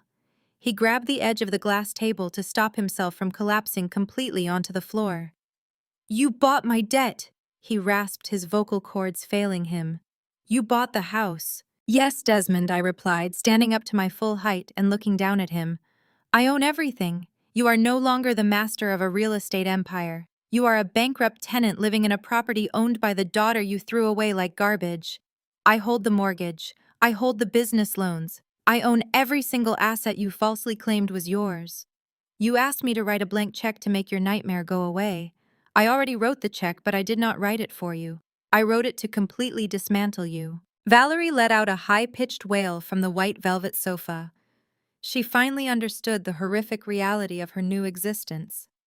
She was no longer a wealthy socialite hosting extravagant country club galas. She was entirely dependent on the mercy of the child she had systematically abused for decades. Valerie covered her face with both hands, sobbing violently as the luxurious facade of her life evaporated into thin air. Chloe suddenly stopped crying. The survival instincts of a lifelong parasite kicked in with alarming speed. She scrambled across the floor, her tear-streaked face suddenly shifting from despair to an incredibly disturbing display of manufactured affection. "Maya," she pleaded, reaching out to grab the hem of my coat. "You are my sister. We share the same blood. I always knew you were destined for incredible things. Brad left me. I have absolutely nothing. You have to help me, Maya. We can rebuild together. I can work for your company. I can be your assistant. We are family. I looked down at her desperately grasping hands and felt absolutely nothing. I took a deliberate step backward, forcing her hands to fall empty onto the wet carpet. My dear sweet sister, I said, offering her a chilling smile. I always thought you considered me the black sheep of this family. But a black sheep is a fierce creature that learns to survive and thrive entirely on its own 2 feet. You are just a fragile little parasite who spent her entire life feeding off fraudulent credit cards and fake prestige. You mocked me for working in a warehouse, while you essentially stole money to fund your pathetic fairy tale wedding. I do not need an assistant, Chloe. I need you to let go of my coat. Good luck explaining your massive auto loan fraud to a federal judge alongside our father. Desmond was still on his knees, weeping openly. Maya, please, he begged. Where are we supposed to go? What are we supposed to do? Here is your eviction notice, I stated, tapping the final document on the table. My legal team will be arriving here tomorrow morning at exactly 8 o'clock. They will be accompanied by private security contractors and moving trucks. You have until then to pack whatever personal items legally belong to you. Anything purchased with stolen corporate funds remains on the property. If you are not completely off the premises by 8 o'clock, my security team will physically remove you. You wanted me to be independent, Desmond. You threw me out of this house with nothing but the clothes on my back and a ruined credit score. Now you get to experience that exact same independence. I calmly closed my empty black folder and tucked it neatly under my arm. I did not spare them another glance. I turned my back on the weeping, miserable wreckage of the Addams family and walked toward the grand arched entryway. The heavy oak doors swung open effortlessly under my hand. The cool, crisp night air rushed in, clearing away the suffocating, toxic atmosphere of the mansion. As I walked down the sweeping stone driveway toward my waiting car, I heard Valerie's agonizing screams echoing into the night. It was the sound of absolute defeat. I slid into the soft back leather seat of my luxury vehicle and told my driver to take me home. The war was now officially over forever. I had not just survived their cruelty, I had conquered it entirely. The camera pushed in tightly, executing an extreme close-up directly on my eyes, capturing the absolute freezing void where my daughterly affection used to reside. I stared down at the pathetic, groveling man who had spent my entire life making me feel completely invisible. Desmond was practically on his knees, his hands clasped together in a sickening display of manufactured reverence, begging me for salvation. He genuinely thought his sudden, desperate display of parental love would erase decades of systematic emotional abuse. He thought my newfound staggering wealth automatically belonged to the family collective, ready to be drained just like the fraudulent credit cards he had opened in my name. The sheer, unadulterated entitlement radiating from his sweating face was genuinely nauseating. I did not blink, nor did I offer him a single comforting syllable. The heavy, suffocating silence stretched across the ruined living room, amplifying the frantic, shallow gasps escaping from Chloe and Valerie. They were all holding their breath, waiting for the obedient, desperate to please scapegoat to finally cave and offer them a miraculous financial lifeline. I slowly broke the stare, shifting my gaze down to the heavy black folder resting beside the glossy magazine on the coffee table. I reached out, my movements calm and agonizingly deliberate. My fingers slipped inside the leather flap, grasping the final thick parchment document I had brought with me. I pulled it out, the crisp rustle of the heavy paper echoing sharply against the vaulted ceilings like the unsheathing of a blade. I leaned forward and pressed the document flat onto the glass surface, taking my time to smooth out the edges with the palm of my hand. The quiet, repetitive sound of my skin brushing against the paper commanded the absolute attention of everyone in the room. Desmond tracked my hand with wide, bloodshot eyes, his entire physical existence hinging on the contents of that single page. Valerie had stopped crying, her tear-streaked face frozen in a mask of pure, unadulterated terror. They thought this document was their salvation. They thought I was presenting them with a blank check, a legally binding bailout that would instantly restore their luxurious stolen lifestyle. I looked back up, locking my eyes directly onto Desmond's terrified face. "The bank will not throw you out on the street tomorrow morning, Desmond," I said, my voice dropping into a deadly commanding register that left zero room for interpretation. A sudden collective wave of relief instantly washed over the three of them. Desmond let out a loud, shaky exhale, his shoulders slumping as he mistakenly believed the worst was finally over.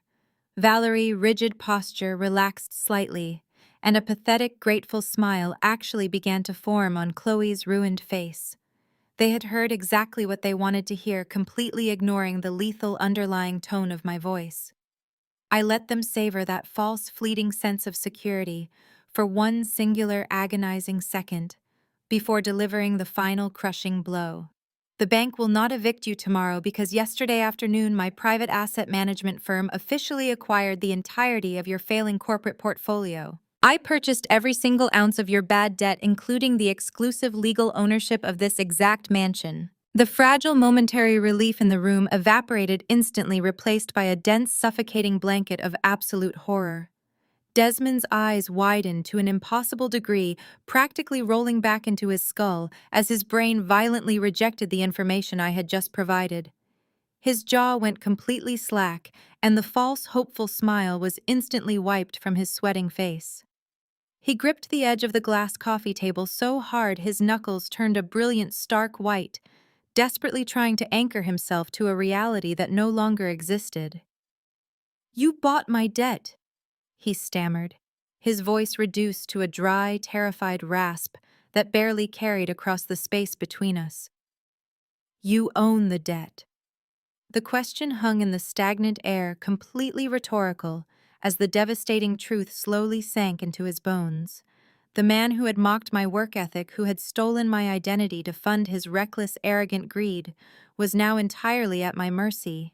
I was no longer his disappointed daughter. I was his absolute, undeniable master. "That is exactly right," I confirmed, my tone devoid of any lingering sympathy. "I did not come here tonight to blindly hand over $45,000 for a wedding I was explicitly banned from attending. I did not come here to celebrate a family that has treated me like a toxic infection since the day I was born. I came here to formally announce that I am your new sole creditor. I own the commercial properties you aggressively leveraged. I own the outstanding business loans you fraudulently secured. And I own the very roof over your head." I slowly shifted my freezing gaze toward my mother, who was currently trembling violently on the ruined velvet sofa. "You once looked me dead in the eye and told me I had absolutely no right to step foot in this beautiful house because I was socially unfit to mingle with your elite guests." I pointed a steady, unwavering finger directly at her heaving chest. "Well, Valerie, the socially unfit warehouse worker, is now the supreme, undeniable legal landlord of this entire property. You and Dad have exactly 30 days to pack up whatever personal belongings you did not purchase with stolen corporate funds. After that, my private security team will permanently change the locks and physically throw you out into the cold street." The sheer overwhelming shock of the absolute role reversal was simply far too much for Valerie to mentally endure today. Her terrified eyes rolled back into her head, and she collapsed sideways, fainting dead away onto the plush velvet sofa cushions. Desmond remained completely frozen on the floor, clutching his heavy head in absolute, utterly shattered, miserable, and permanent despair as the glorious reality of my final revenge settled over the room. The camera angle shifted deliberately, dropping extremely low to the floor and angling sharply upward to capture my silhouette against the towering marble columns of the grand living room. From this commanding, elevated vantage point, I looked like an immovable, ruthless titan, standing triumphantly over the smoldering, pathetic wreckage of a completely conquered kingdom. Chloe was frantically shaking Valerie, her manicured nails digging desperately into our mother's expensive silk blouse. Her voice was a shrill, panic-stricken screech that bounced off the expensive walls. Valerie let out a weak, pathetic groan, her heavily made-up eyelids fluttering open as consciousness dragged her violently back into the waking nightmare she had single-handedly created. She blinked rapidly, her blurred vision swimming in out-of-focus blurs, before finally locking onto my towering, completely unbothered figure. The absolute, unadulterated terror returning to her expression was genuinely intoxicating to witness.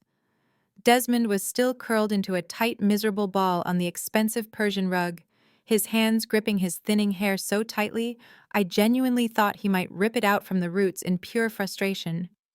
He was rocking back and forth uncontrollably, muttering incoherent financial terms, like a broken, malfunctioning machine trying to restart itself.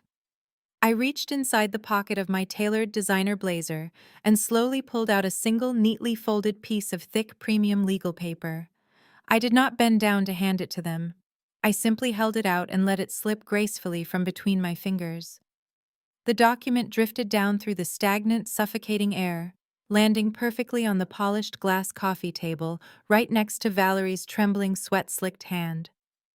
The bold black letters across the very top of the page read, "Official Notice of Eviction." The crisp sound of the heavy paper hitting the glass caused Chloe to flinch violently, acting as if I had just fired a loaded weapon inside the house.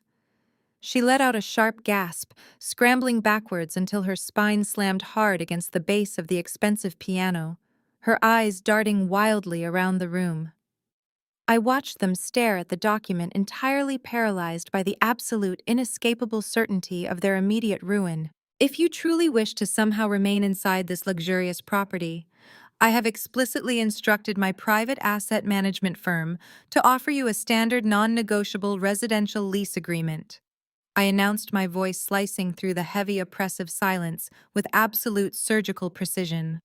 The monthly rent will be exactly $15,000 payable directly to my holding company on the first day of every single month, without any exception whatsoever.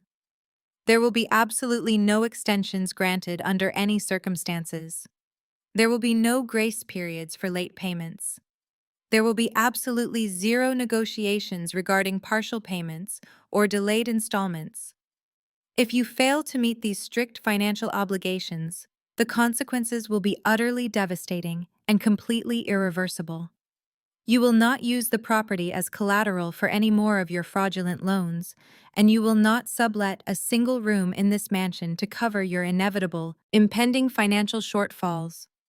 Furthermore, any missed payment will result in an immediate, highly publicized physical removal by my private security contractors. I took a slow, highly deliberate step forward, my shadow falling over them, forcing Chloe to instinctively shield Valerie's pale face from my gaze. $15,000 a month seems remarkably fair for a prestigious, sprawling estate, specifically designed to showcase your immaculate, aristocratic excellence, does it not? You spent decades meticulously cultivating this flawless high society facade, treating me like a shameful genetic defect simply because I did not naturally fit into your pristine, snobbish country club aesthetic. Now you finally get the incredible privilege to pay the actual brutally high market price to maintain your glorious illusion of wealth. Desmond let out a ragged, choking sob, finally lifting his heavy, defeated head to look at me. His eyes were completely bloodshot and leaking tears, his lips trembling uncontrollably as the sheer mathematical impossibility of paying $15,000 a month on a frozen, entirely bankrupt income crashed over him like a tidal wave. He knew deep down in his rotten core that they could not afford to stay here for a single week. I turned my attention away from their pathetic, stomach-churning groveling and focused my cold gaze on the massive, intricately detailed oil painting hanging prominently above the grand marble fireplace. It was an extravagant, custom-commissioned family portrait that had cost more than my entire college tuition. Desmond stood tall and arrogantly proud in a tailored, imported tuxedo, his hand resting lovingly on Valerie's shoulder, while she wore a glittering, ostentatious diamond necklace that caught the painted light. Chloe was seated gracefully in front of them, smiling brightly, like the perfect, flawless golden child she was meticulously raised to be. I was nowhere to be found in the massive painting. I was completely intentionally erased from their documented history, physically omitted from their carefully curated narrative of absolute familial perfection. They had decided long ago that my presence was an embarrassing stain on their pristine public image, a mistake to be hidden away. I walked slowly toward the fireplace, the sharp rhythmic clicking of my heels echoing off the vaulted ceiling like a ticking time bomb counting down to their destruction. I reached up without a single ounce of hesitation, grasping the heavy gilded gold frame with both of my hands. Valerie let out a strangled, breathless gasp from the couch, instantly recognizing my destructive intent, but remaining entirely powerless to physically stop me. With one violent, incredibly decisive pull, I ripped the massive portrait entirely off its reinforced steel mounting hooks. The heavy, ornate frame tore violently free from the wall, bringing a thick shower of white plaster dust down onto the pristine marble hearth. I did not gently set the priceless artwork down. I threw it directly onto the hard floor with all the physical strength I possessed. The expensive museum-quality protective glass shattered instantly into 1,000 jagged, glittering pieces, exploding across the living room in a brilliant, violent cascade of destruction. The resulting sound was absolutely deafening, a glorious, chaotic symphony, signaling the permanent end of their reign. Chloe screamed at the top of her lungs, covering her ears in sheer terror as the sharp, flying glass shards rained down heavily around her expensive designer shoes. Desmond buried his face back into the thick carpet, entirely defeated by the violent physical shattering of his highly precious legacy. I stood directly over the ruined, decimated painting, looking down at their smiling, painted faces, now completely fractured and permanently destroyed by the broken glass. My house. I stated, my voice echoing with terrifying, absolute authority that demanded total submission. My absolute rules. You have exactly 30 days to pack your pathetic, fraudulent lives into cheap cardboard boxes and permanently vacate my private property. I strongly suggest you start gathering your things right now, because my corporate lawyers absolutely do not offer compassionate extensions to convicted felons. I did not wait for their pathetic responses or their inevitable groveling pleas for unearned mercy. I simply turned on my heel, my expensive polished shoes crunching loudly and decisively over the shattered glass of their destroyed family portrait. I walked with a steady, profoundly unhurried pace toward the massive, intricately carved oak front doors, savoring every single step of my triumphant exit from the personal prison they had built for me. Behind me, the stifling, unbearable silence of the mansion was finally broken by a horrific, unified chorus of absolute despair. Valerie began to wail loudly, a high-pitched, agonizing sound of a deeply broken woman who had just watched her entire universe collapse into ashes. Desmond continued to sob hysterically into the carpet, his stolen empire permanently erased from existence. Chloe wept uncontrollably loudly, mourning the violent death of her unearned privilege and fake status. I did not look back even once. I reached the grand entryway, gripped the heavy brass handle firmly, and pulled the door wide open. The cool, crisp, refreshing night air washed over my face, instantly clearing away the toxic, suffocating atmosphere of the Addams family. I stepped outside into the darkness, leaving them entirely trapped inside the hell of their own creation. The heavy door slammed shut, sealing their grim fate forever. The sharp, echoing boom of that massive oak door slamming shut vibrated through the crisp night air, serving as the final punctuation mark on a lifetime of unearned suffering. I did not pause to listen to the muffled, chaotic weeping leaking through the heavy wood. I simply walked down the sweeping driveway toward my waiting car, climbed into the warm leather interior, and instructed my driver to take me away from that poisoned estate forever. That definitive closure happened exactly 6 months ago. Today, the atmosphere surrounding my life is entirely different. The camera executes a slow, deliberate pullback, widening its lens to reveal the immaculate, sun-drenched expanse of my current living room. There are no ostentatious gilded frames or heavy suffocating velvet drapes here. Instead, my sanctuary is defined by clean architectural lines, soaring floor-to-ceiling windows overlooking the vibrant city skyline, and an overwhelming, profound sense of absolute peace. The toxic, suffocating storm of the Addams family has been completely neutralized, leaving behind a clear, unobstructed horizon where I now dictate every single term of my own existence. The contrast between my serene reality and their current nightmare is a testament to the brutal, unforgiving nature of absolute justice. The consequences of their profound greed did not take long to manifest. Chloe was the first to experience the catastrophic collapse of her meticulously constructed fairy tale. Her picture-perfect marriage to her incredibly wealthy husband did not even survive the initial honeymoon phase. The moment the federal investigators began pulling the thread on Desmond's fraudulent corporate loans, they inevitably uncovered the massive, undeniable trail of Chloe's financial crimes.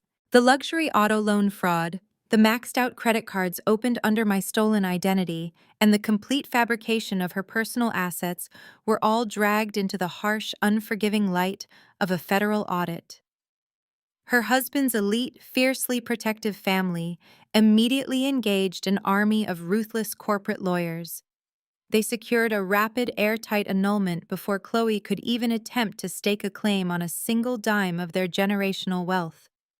They completely erased her from their prestigious lineage, treating her like a temporary, highly embarrassing mistake. Stripped of her unearned status and drowning in a mountain of inescapable legal debt, my dear sister was forced to enter the actual workforce for the very first time in her pampered, parasitic life. The woman who once mocked my warehouse uniform now spends 60 hours a week standing on her feet as a desperate, heavily monitored sales associate at a mid-tier suburban furniture showroom. She spends her days aggressively pushing cheap manufactured warranties onto exhausted families forced to wear a polyester uniform and a fake, strained smile. The crushing irony of Chloe desperately selling the exact same kind of cheap mass-produced furniture she once openly despised is a poetic twist of fate that I find endlessly entertaining.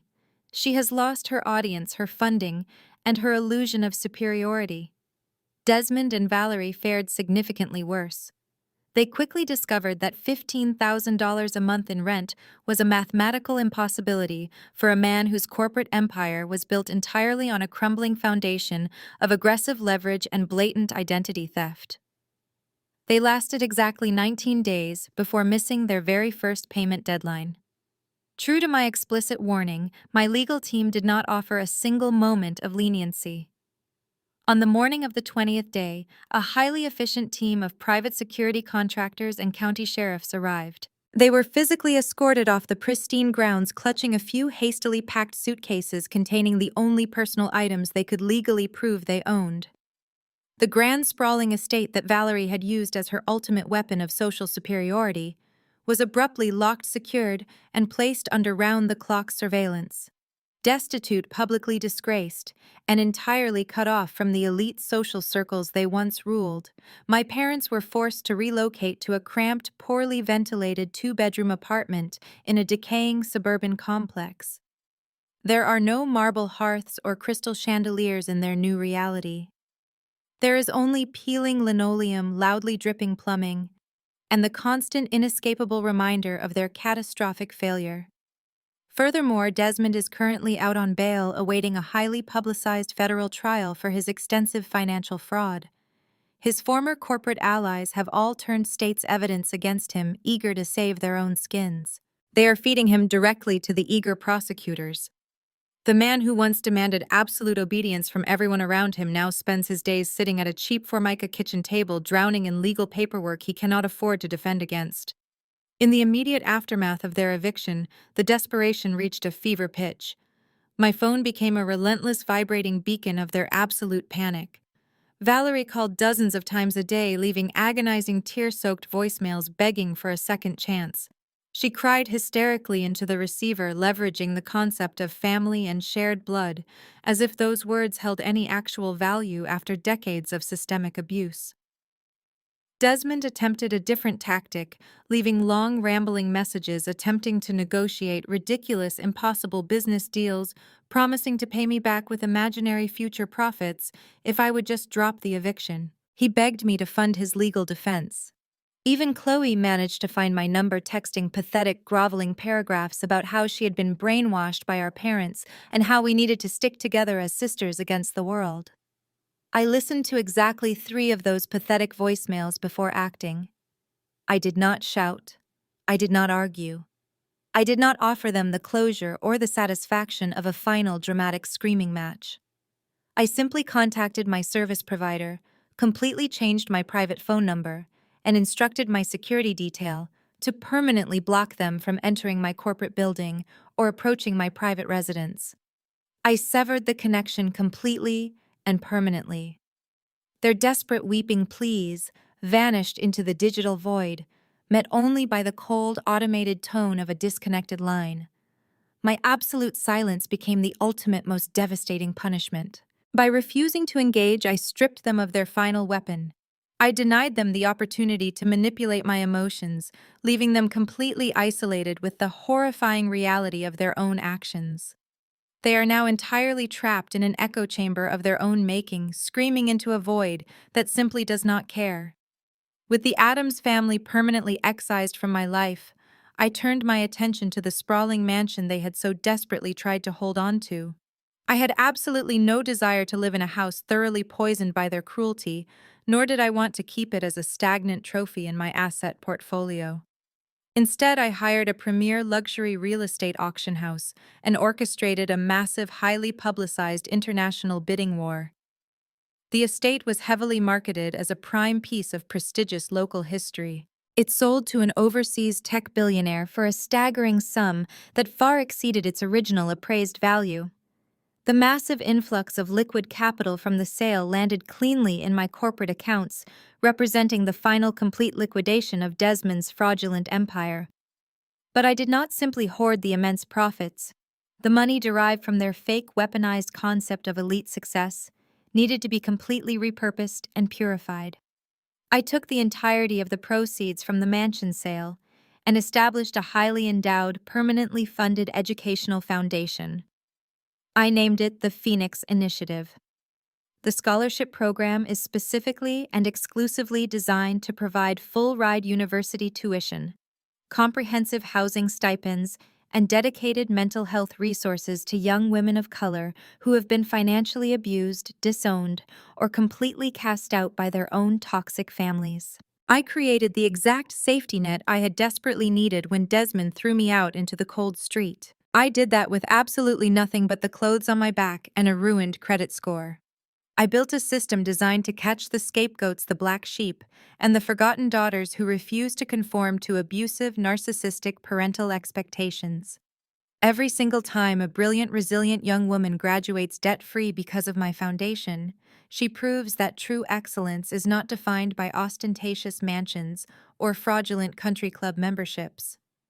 True excellence is defined by the unwavering strength it takes to break a generational cycle of abuse and build a magnificent life entirely on your own terms. The Addams family legacy was intended to be a monument to their own vanity and greed. Instead, I forcefully dismantled their empire. I took their fortune and used the broken pieces to pave a golden road for women exactly like me. My revenge was not just about destroying their false reality. It was about creating a tangible, unstoppable force for good from the wreckage they left behind. The irony is that my success is exactly what they always wanted to achieve, but they lacked the actual talent, discipline, and integrity to build it themselves. They wanted the glamorous illusion of power, but they were too lazy to earn it legitimately. Now they get to sit in their tiny, cramped apartment and watch me change the world using the very resources they tried to steal from me. They get to watch my name become synonymous with genuine philanthropy and corporate success. They get to watch me thrive while they slowly fade into complete obscurity. As I stand here today looking out over the city I have completely conquered, I feel no anger, no resentment, and no lingering pain. I am simply victorious. I turned away from the sprawling glass windows of my penthouse apartment and looked directly into the camera. The lens rested perfectly at eye level, capturing the unvarnished truth of a woman who had finally stopped running from her own shadow.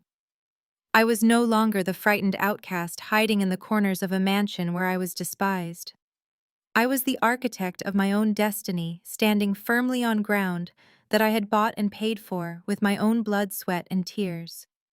The journey from that suffocating estate to this serene altitude was not simply a physical relocation, it was a complete psychological resurrection.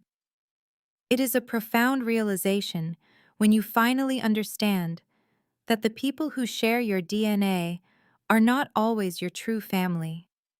Sometimes they are simply the primary obstacles standing between you and your ultimate potential. For 30 years, I carried the crushing weight of their impossible expectations. I dragged their toxic judgments around like heavy iron chains, completely convinced that my inability to conform to their shallow aristocratic standards was a personal failure. I believed their narrative because it was the only story I had ever been taught to read. We talk so frequently about generational wealth, but we rarely discuss the devastating reality of the generational curse. It is a silent, insidious disease that infects the roots of a family tree, passing down dysfunction, manipulation, and profound cruelty from one decade to the next. My parents inherited a desperate need for superficial validation, and they weaponized that insecurity against their own children. They created an environment where love was a highly volatile currency, strictly rationed out, based on how well we performed for their country club audience. Chloe became a perfect hollow reflection of their vanity. She survived by becoming a parasite feeding off their fraudulent prestige and adopting their elitist cruelty.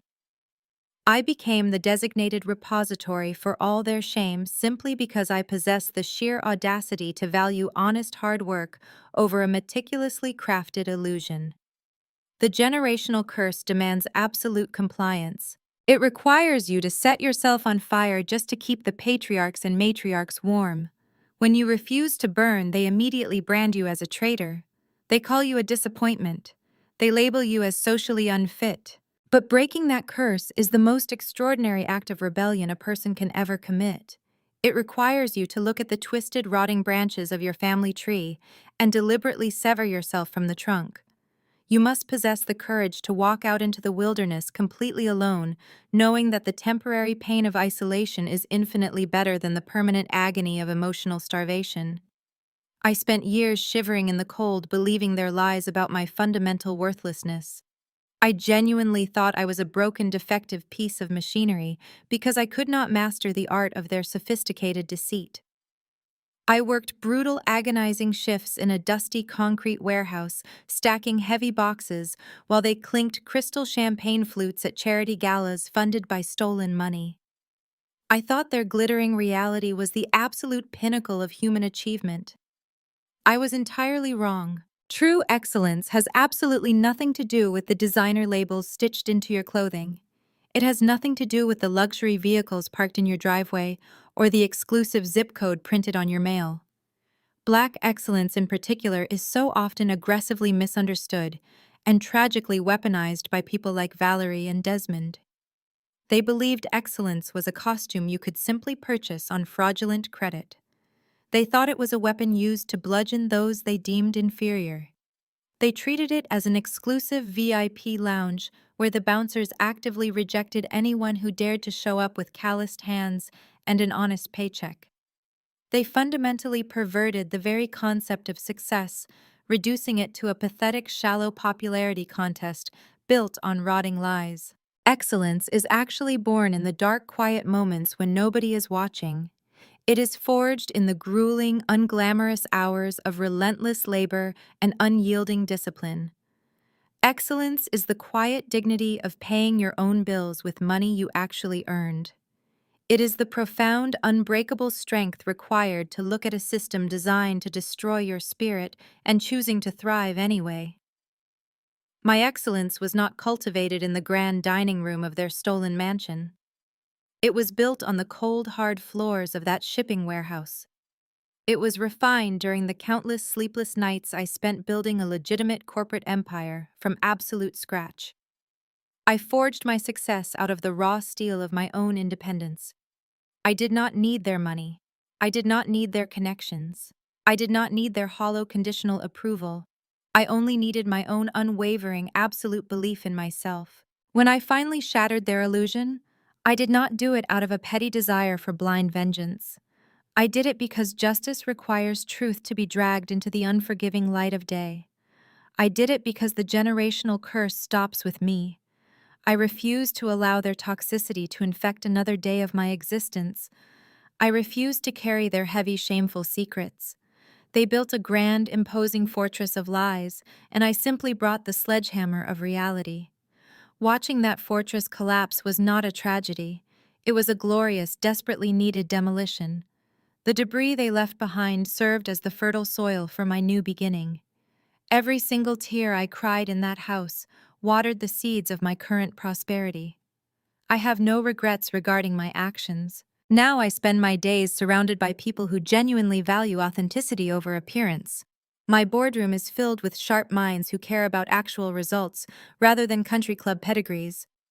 My home is a sanctuary of absolute peace, completely devoid of walking on eggshells or bracing for the next emotional attack.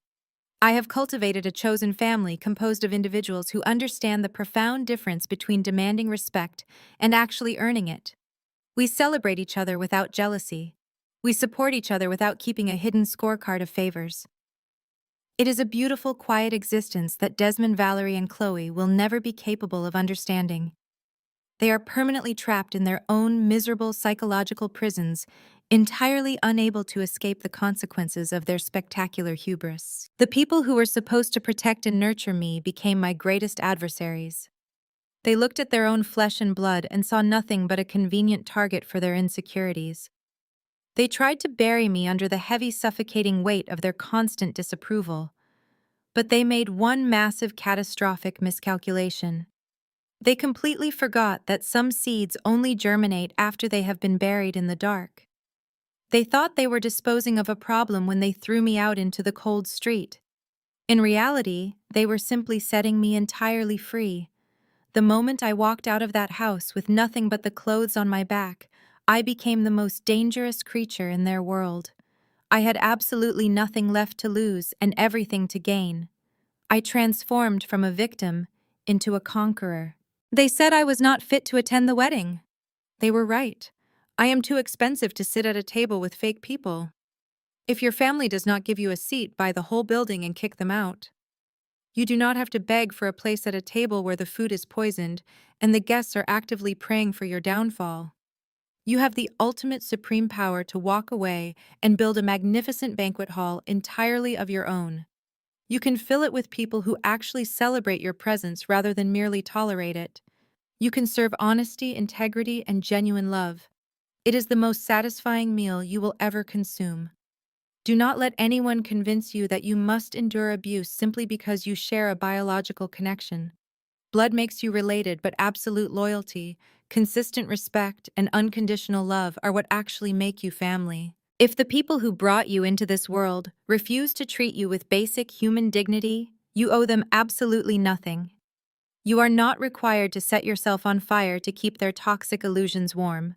You are entirely permitted to pack your bags, change the locks on your heart, and walk away without a single ounce of regret. Life is far too remarkably brief to spend it desperately seeking validation from individuals who are fundamentally incapable of recognizing your true, brilliant worth. Step into your power. Claim your rightful independence. Protect your hard-earned peace at all costs. You are the sovereign ruler of your destiny. Have you ever had to walk away from your biological family to protect your own peace and assets? Tell me in the comments. Do not forget to like and subscribe. Goodbye.